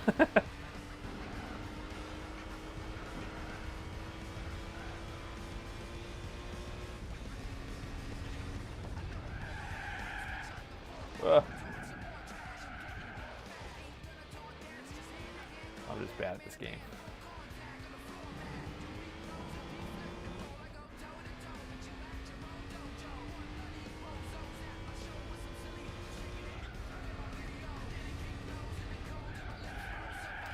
Okay, I'm gonna stop torturing you guys with this game. It's hard to notice on 3D games. Oh, okay, that makes sense. Okay, so it's probably the fact that it's a 3D game. Got it. Okay. All right, do we have maybe one more thing that we could try? What's something else that we could try at the PS2 that maybe like CEO was saying that the live 40p. Oh, did you say what game were you using, Wobbling Pixels? Was it some kind of a Resident Evil or something? Let's go to OPL mode here. Oh, let's turn that smoothing off.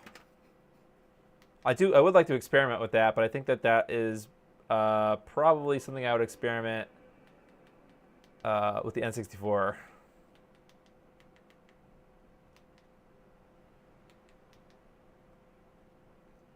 Okay, it's still there. Got it.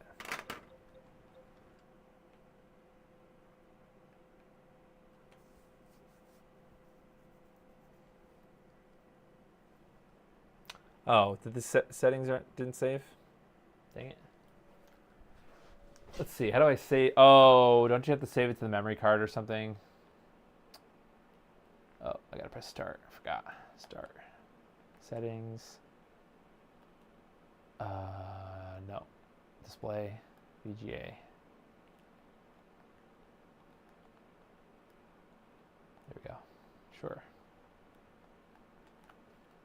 Okay, sweet. Save changes. I think I have to hit that. Okay, there we go.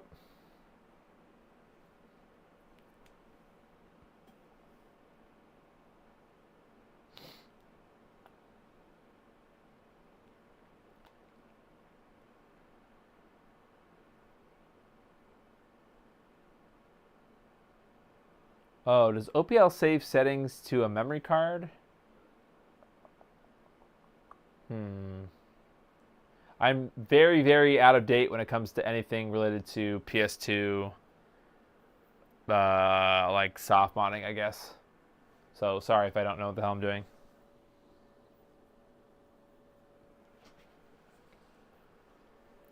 I think this is frozen.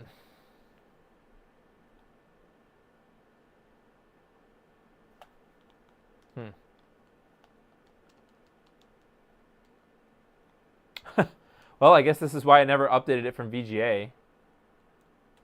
Probably couldn't.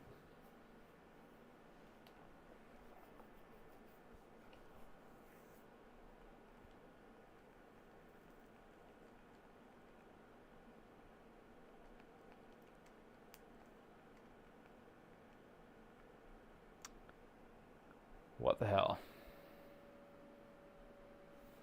Okay. I'm out. Get out of here.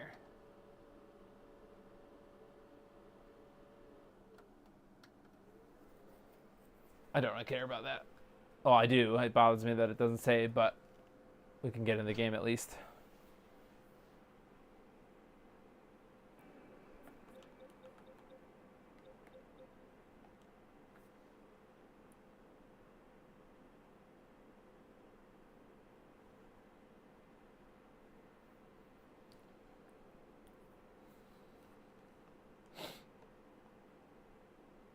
Oh, did it save?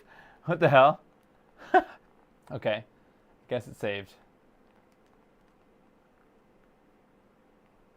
Wait a minute, the game list doesn't work. God, what is happening?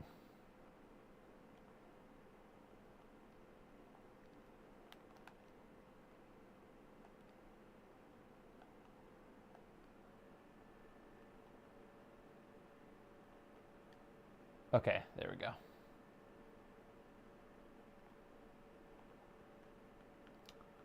Oh, I probably don't have any. Dang.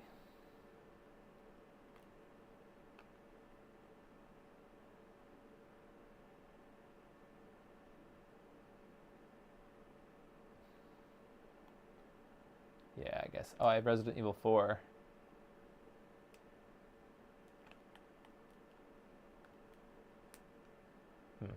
Okay.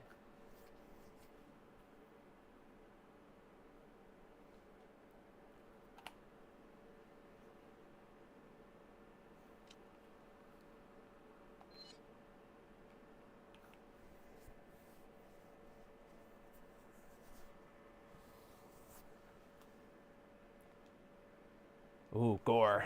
What resolution is this in?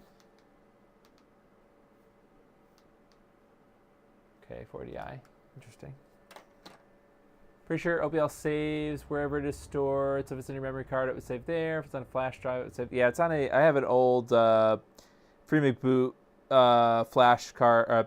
Sorry, memory card that I got from AliExpress once upon a time.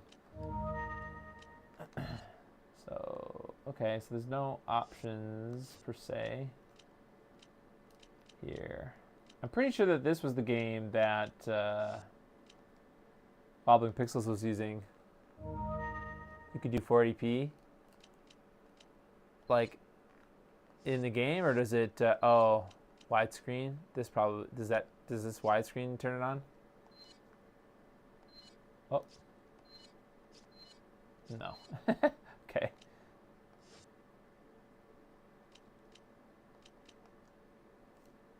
Okay. Resident Evil 4. Wow, thank you, menu guy. You really amped up, huh? Hey, what's going on with the cropping right now? I'll never forget it. Or is it doing the letterbox 480p?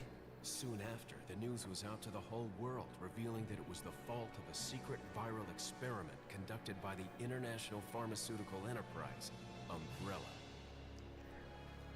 Dang, Umbrella Corporation. My mountain community, Raccoon City, and hit the peaceful little town with a devastating blow crippling its very foundation. Not taking any chances. The whole game is letterboxed? President of Oh, the United Jesus. States ordered a contingency plan to sterilize Raccoon City. Oh, it's a button combination at the boot. With the whole affair gone Okay, so public, this isn't the United game States that government issued an indefinite suspension of business you have to to hold Umbrella. X and triangle. Oh, Soon okay, its stock interesting. prices crashed. Well, I don't care that much. I was just trying to get to a game that did switching resolutions. Resolution switching PS2 swatching. 6 years have passed since that horrendous incident.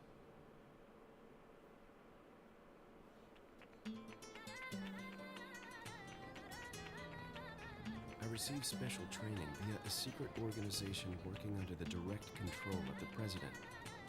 I was to assume the responsibility of protecting the new president's family. Why am I the one who always gets the short end of the stick? Yo, who are you really? Come on. I don't know. I probably could just look at his You are X a long post, way but from home, cowboy.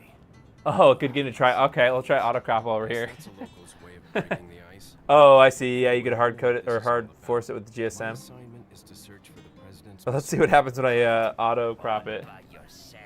It probably will figure it out, Boys but didn't just tag along so we could sing Kumbaya together at some Boy Scout bonfire. Then again, maybe you did. does this game have terrible acting? Crazy. Seems like it's terrible. It's a direct order from the chief Okay, himself. that would be in the input. I tell you, it's no picnic. This screen, I I'm think. counting on you guys. Auto crop. That is awesome. Holy shit, that's funny as hell. It just it just stretched it. Oh, that is funny as hell. Okay, well, It was right before I don't was taken necessarily on know if duties this is a protecting bug the per president's se. daughter when she was abducted. That's the ultimate reason I'm in this lonely and rural part. This is a new screenshot for X. There's reliable How to piss information off about a people sighting of a on girl that X. looks very similar to the president's daughter. Oh god, this She's is being awful. withheld by some unidentified group of people. I did not expect it to Their actually first crop job it. would have been a rescue mission. Because you would think it would go by the horizontal resolution. It's freezing. So cold all of a sudden. That's funny. X is the best platform. My imagination. Yeah. I think now set to 60 by 9. Yeah. Okay. Set it to 16 by 9. Oh, here you mean? Aspect ratio. Oh, hell yeah. Here we go. Take that, stupid letterboxing. Get the fuck out of here. Oh, boy. Just up ahead is the This is when you try to watch the DVD on a DVD player that doesn't zoom it in, and then you use the zoom thing. To get any parking tickets. How do you? Can I skip this? Okay, here we go. Oh god, I'm getting dizzy from the the motion. I don't know. Is this some kind of like ugh. I would not feel good playing this whole game. Is there latency from the crop and the stretch, or is this just how this game is? It feels absolutely disgusting to play. Let's see, is it any less disgusting on the RetroTink? Sorry, I wanna complain about X, but I have to know for science. Oh god, it's terrible. Okay, I think this game is just awful. It feels like there's a latency between like not late. It's just that the controllers are just ass. This is weird over the shoulder. Oh, jump scare. Weird over the shoulder. Hi, Loop J. Okay. Anyways, yeah, I Resident Evil 4 is disgusting. I never played it, so I don't know. Is this one of those games that they remade? God, it is absolutely disgusting. Yes, I think that personally, I think that X is better. At least X is better for me because I have more followers on X than Blue Sky. However, either one, X and well, I can't say really for Blue Sky because I don't really. I prefer X. Like I use X more day to day to find stuff. Either way, social media is just toxic as hell. The algorithms are toxic as hell. I think that's probably the main problem is like basically what they are is they're like retention algorithms, right? So like the For You page on all these websites, they're designed to keep you. They're not designed to keep you happy. They're designed to keep you engaged and on the platform. So it's their incentive to really, probably more often than not, make you mad rather than make you happy. Sometimes, it depends on your feed probably, and you can always mute people and things and mute topics and things, but for the most part, you're more likely to see content that you probably disagree with frequently, pretty frequently, and that's done on purpose.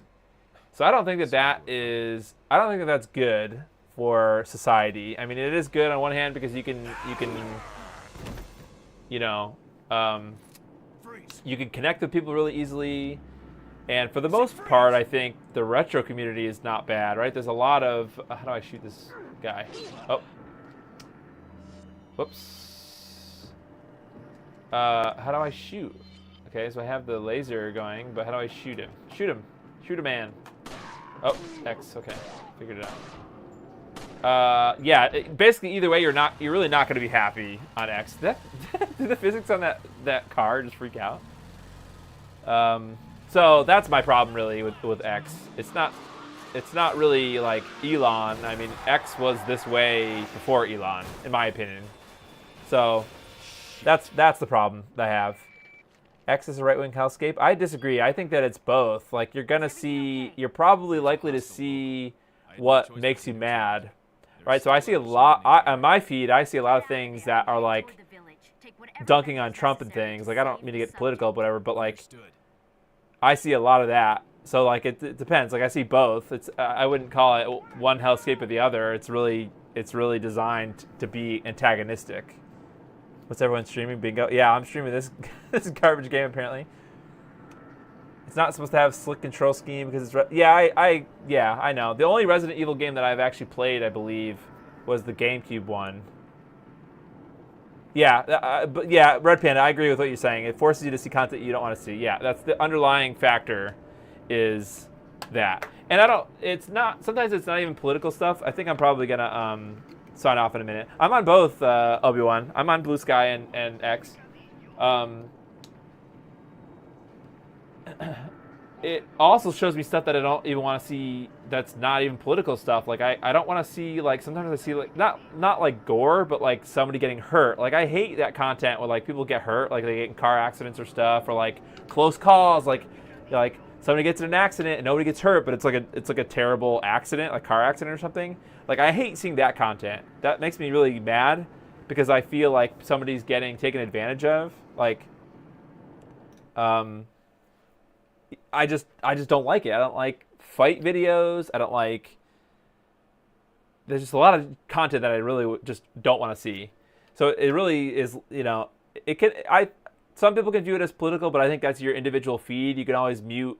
You could try to mute people, like mute specific posters. I don't know how often I really mute like topics anymore, or like you can like hit the three dots and do the see less of this or something, and sometimes that works. And I think those features are like they wear off. I think so. Like eventually it'll show you that stuff again, even if you say I don't want to see this anymore, unless you actually like block the person that posted it. But there's just a lot of like shit posting for content, but it's like specifically designed to like make you upset. And so that's my main gripe with social media in general. I mean, YouTube in a certain way kind of does the same thing. When your feed, sometimes it's good, but sometimes it's like awful stuff. Like I never want to see that again, or like I need instant eye bleach. Like I just need to move on. So how's the basement? It's going okay.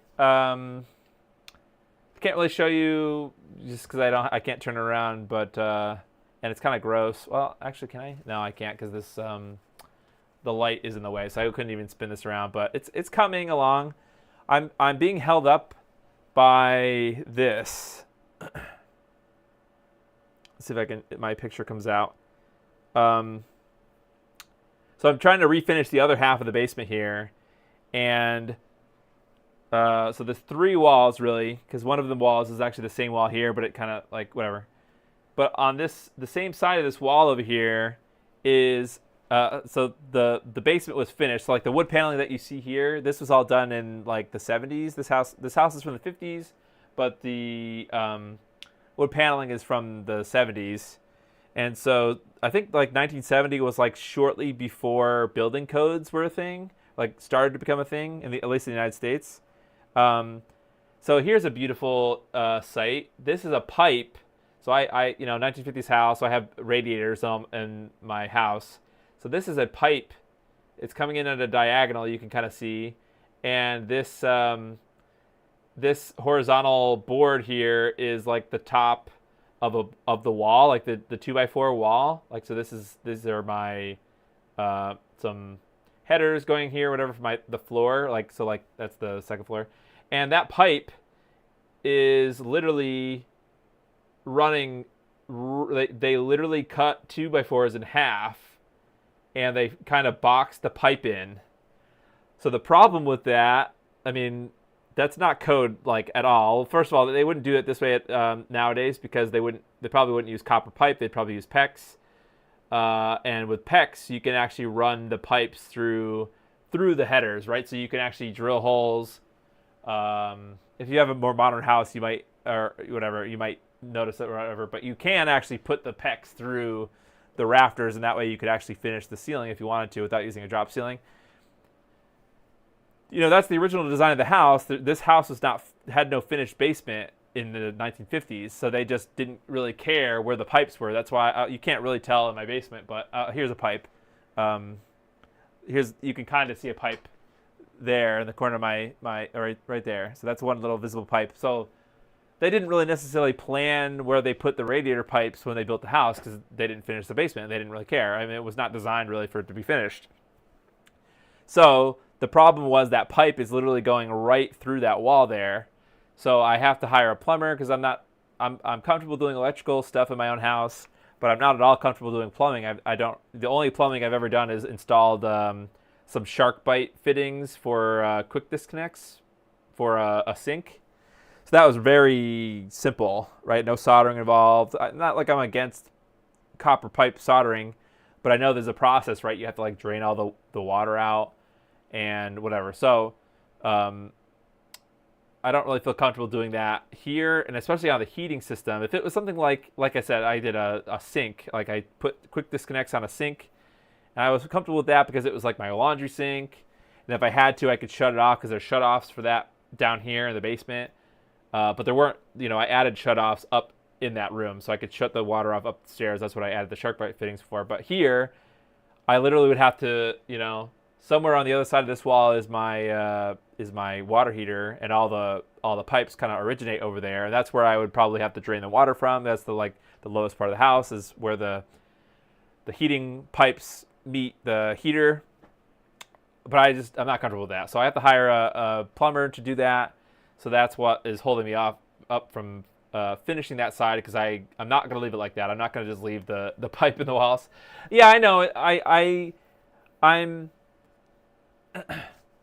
as far as my ability to do it, I probably am comfortable doing it. The way that I think it has to be done is, unfortunately, so that particular pipe is leading to one of the radiators in my dining room. So the dining room is right above that, the room that I'm trying to finish.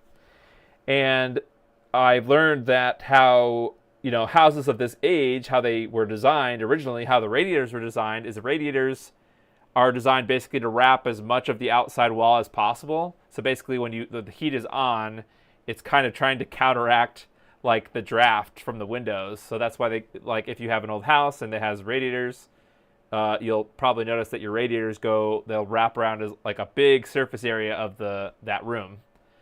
So it terminates, that pipe terminates basically in the far corner of my basement. And actually I have another picture of that.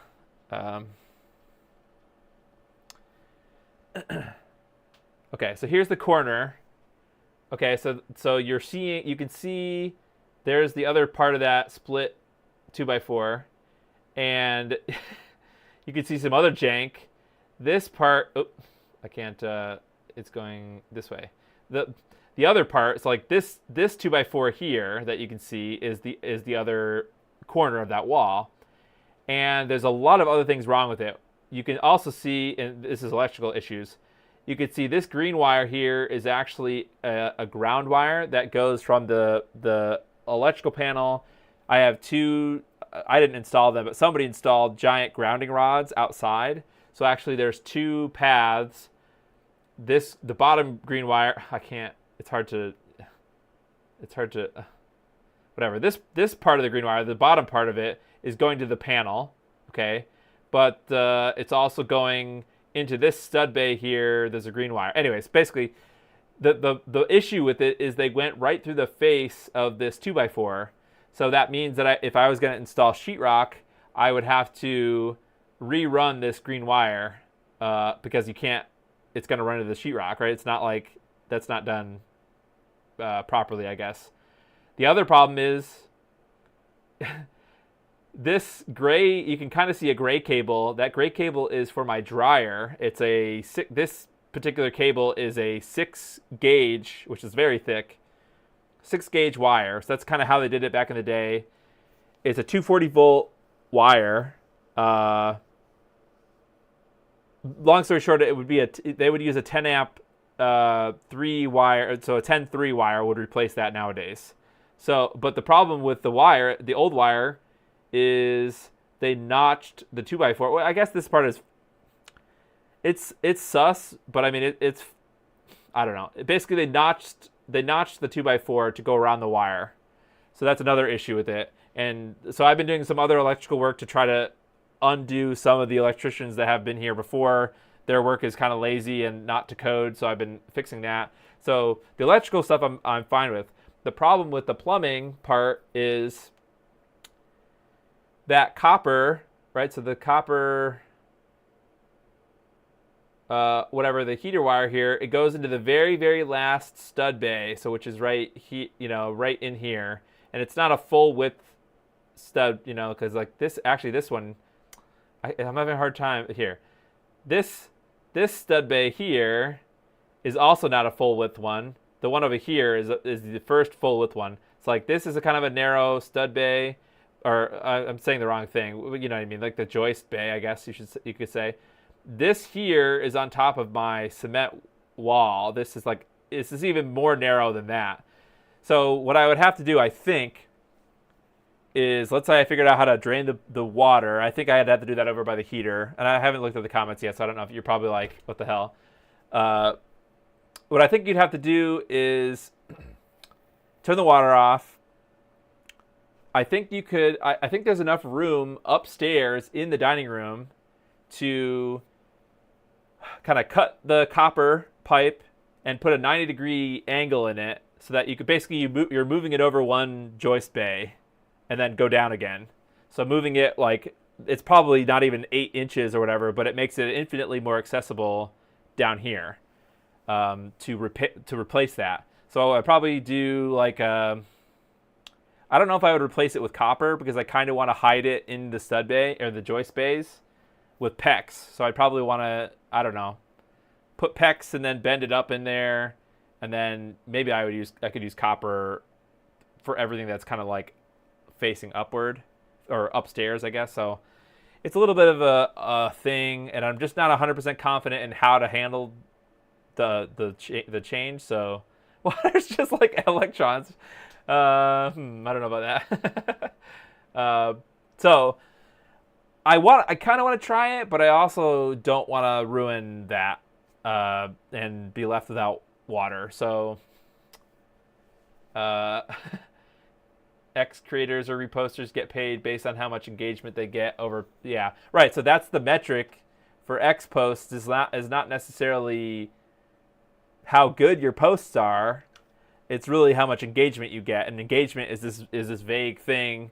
And for most creators like that, they don't give a shit. Like they just shit post or intentionally. Well, I think politics is kind of this way too, because I think that there's people that genuinely believe what they're saying.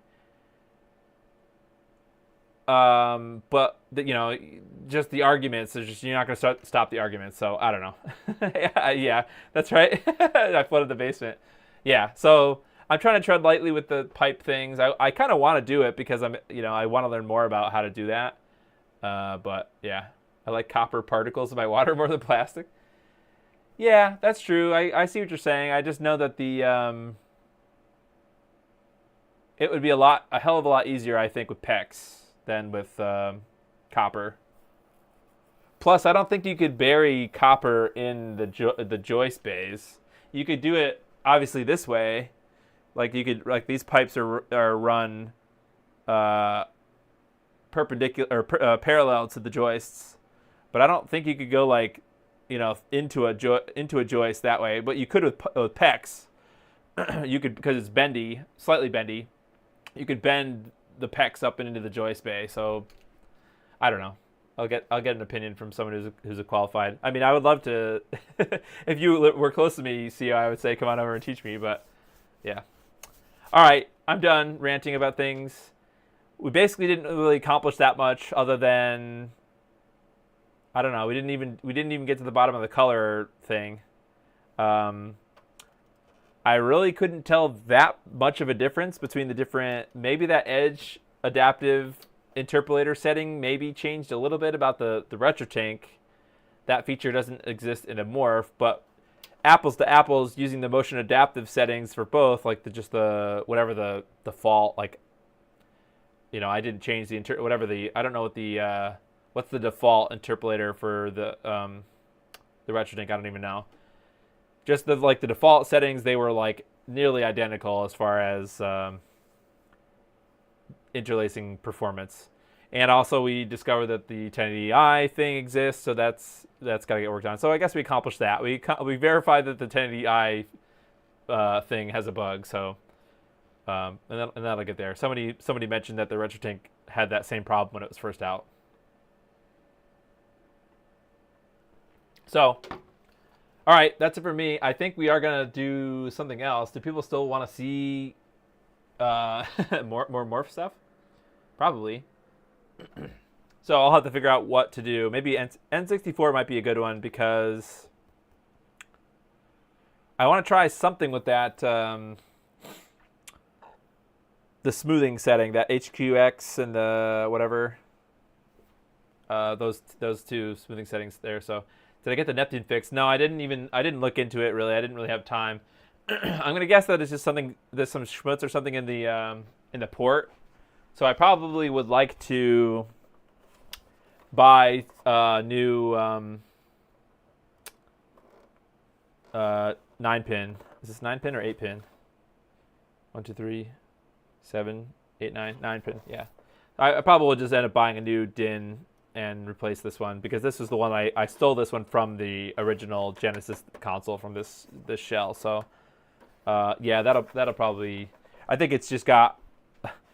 There's an obscene amount of flux, just residue everywhere. So it hasn't even really been cleaned up since I finished it. So I'm kind of on a video hiatus, but I'll definitely need to look into that when I do that. Do the video again. All right. Thanks, everyone.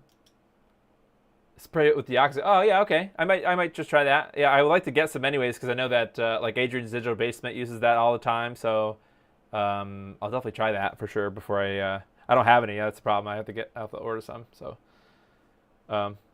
thanks for putting up with me. I know this is not really that helpful. I really rely, especially for this Morph content. I mean, soldering is soldering. I can follow directions pretty good, and that's like the whole basis of my streaming life, or whatever, YouTube life here. When it comes to these kind of things, I do the best that I can to just kind of act like just a normal hobbyist, right? I don't really know that much about the different settings. I just care about having really good quality, and I don't really want to put that much effort into setting it up. So I'll just try to run into issues that I think that normal people would run into, and go from there, right? So that's kind of where that's how my approach to this is: normal person, normal consoles probably, and just compare them together. And so far I can't really identify them. Again, though, I don't really. Most of my looking is on my monitor here, which is a 1080p monitor through the OBS preview window. So that's why I also try to have the OLED set up as well. I have to change my I have a HDMI switch that is actually supposed to control which of the scalars is displayed on my OLED at one time. So I should be able to switch back and forth between them pretty easily if they're set up into the switch there.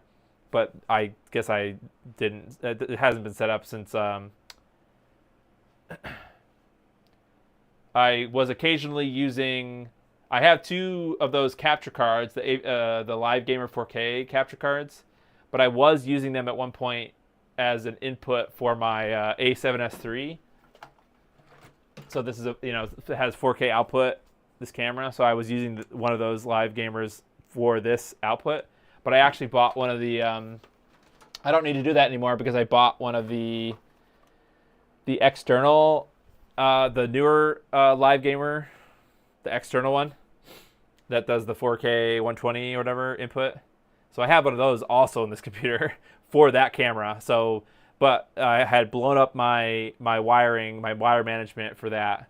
So I have to set that back up where I plug basically the outputs from the Live Gamer 4K so that it has an input. So like the two scalars are going into the two inputs, but both of those capture cards have outputs that can go to that switcher, and then that is what goes to this TV. So I would like to be able to switch back and forth, but to really get the feel from the 4K monitor. But so far, I mean, it's really nitpicking. Like the colors really is the only thing I could nitpick because I could actually see and tell the difference between the two. But as far as the pixel quality, it's identical. I think it's identical. So really, the only things to actually compare for both of these scalars is the interlacing performance, edge cases like 1080i. How easy is it to set up profiles and tweak them? So like that sort of thing. That's my mindset. It's not necessarily like, oh, I'm the expert here. Let me teach you guys something. I don't really have that background, so. Autocrop still needs fixes. I did not expect the Resident Evil to go completely full screen there. It was cool. The chaos factor. Okay, well, maybe I'm not trying to bring chaos to the stream, but I guess I kind of do that. So, anyways, RGB HVI also edge cases. So that would be interlaced. Is RGB HV VGA, or you mean SCART with separate? RGB with separate horizontal and vertical sync signals in a SCART head probably has edge cases. It's a cursed video format. Okay, chaos just happens. Yep. So, anyways, I'll. If you actually have a Morph and you have, because somebody did comment that they were not happy with some performance. They had I think it was PS2. Somebody commented on my last stream. They said something about they weren't happy with the PS2 or something. If you actually have an issue, or you're coming across an issue where you think that it's an actual legitimate bug or something, then you should go to. This is not going to be for everyone, unfortunately, but they are trying to have everyone go to their Discord server, and they have some help channels in there. So that's probably that is the best way. Probably the only way. I don't know if they're going to respond to emails regarding like configuration and setup stuff. But if you have, if you're having issues or if you want to get help, the best place to go is the Discord. So if you already have a bridge and you're having problems, then I would go there. So VGA basically. Well, I think VGA combined sync. Interlaced VGA. Oh, okay, I see. RGB HV interlace does not work on the Morph, but it also doesn't really work on the Retrosync 4K either. Even after the update that was supposed to fix it. From what I've heard from Red Panda, it seems like not everything has been implemented, or not everything has been put into the updates. So there probably will be new or other updates that are coming. Yeah, there's that. And I think I also, I'm not going to say anything. So yeah, expect more updates for sure. If you have any legitimate problems, or you think there's a legitimate problem, drop it in their Discord and they'll figure it out. So it's a really, really hard format. Where the hell would you even get that from? Is that like a computer resolution? Like I can't even imagine. Like could you force a VGA graphics card to only output interlaced. I don't even know how you could do that. It's a format for 2 people. Oh, Japanese PCs. Okay, interesting. All right, anyways, thanks everyone for watching. Leave a comment if you want to. I'll be back next weekend. I'll probably do the N64. Might be a good way to do some more content. If you have any ideas for what you actually want to see, well, somebody mentioned PS3 actually today, so that's possible. I have a GameCube. I have everything basically. I could do it. I could demonstrate anything.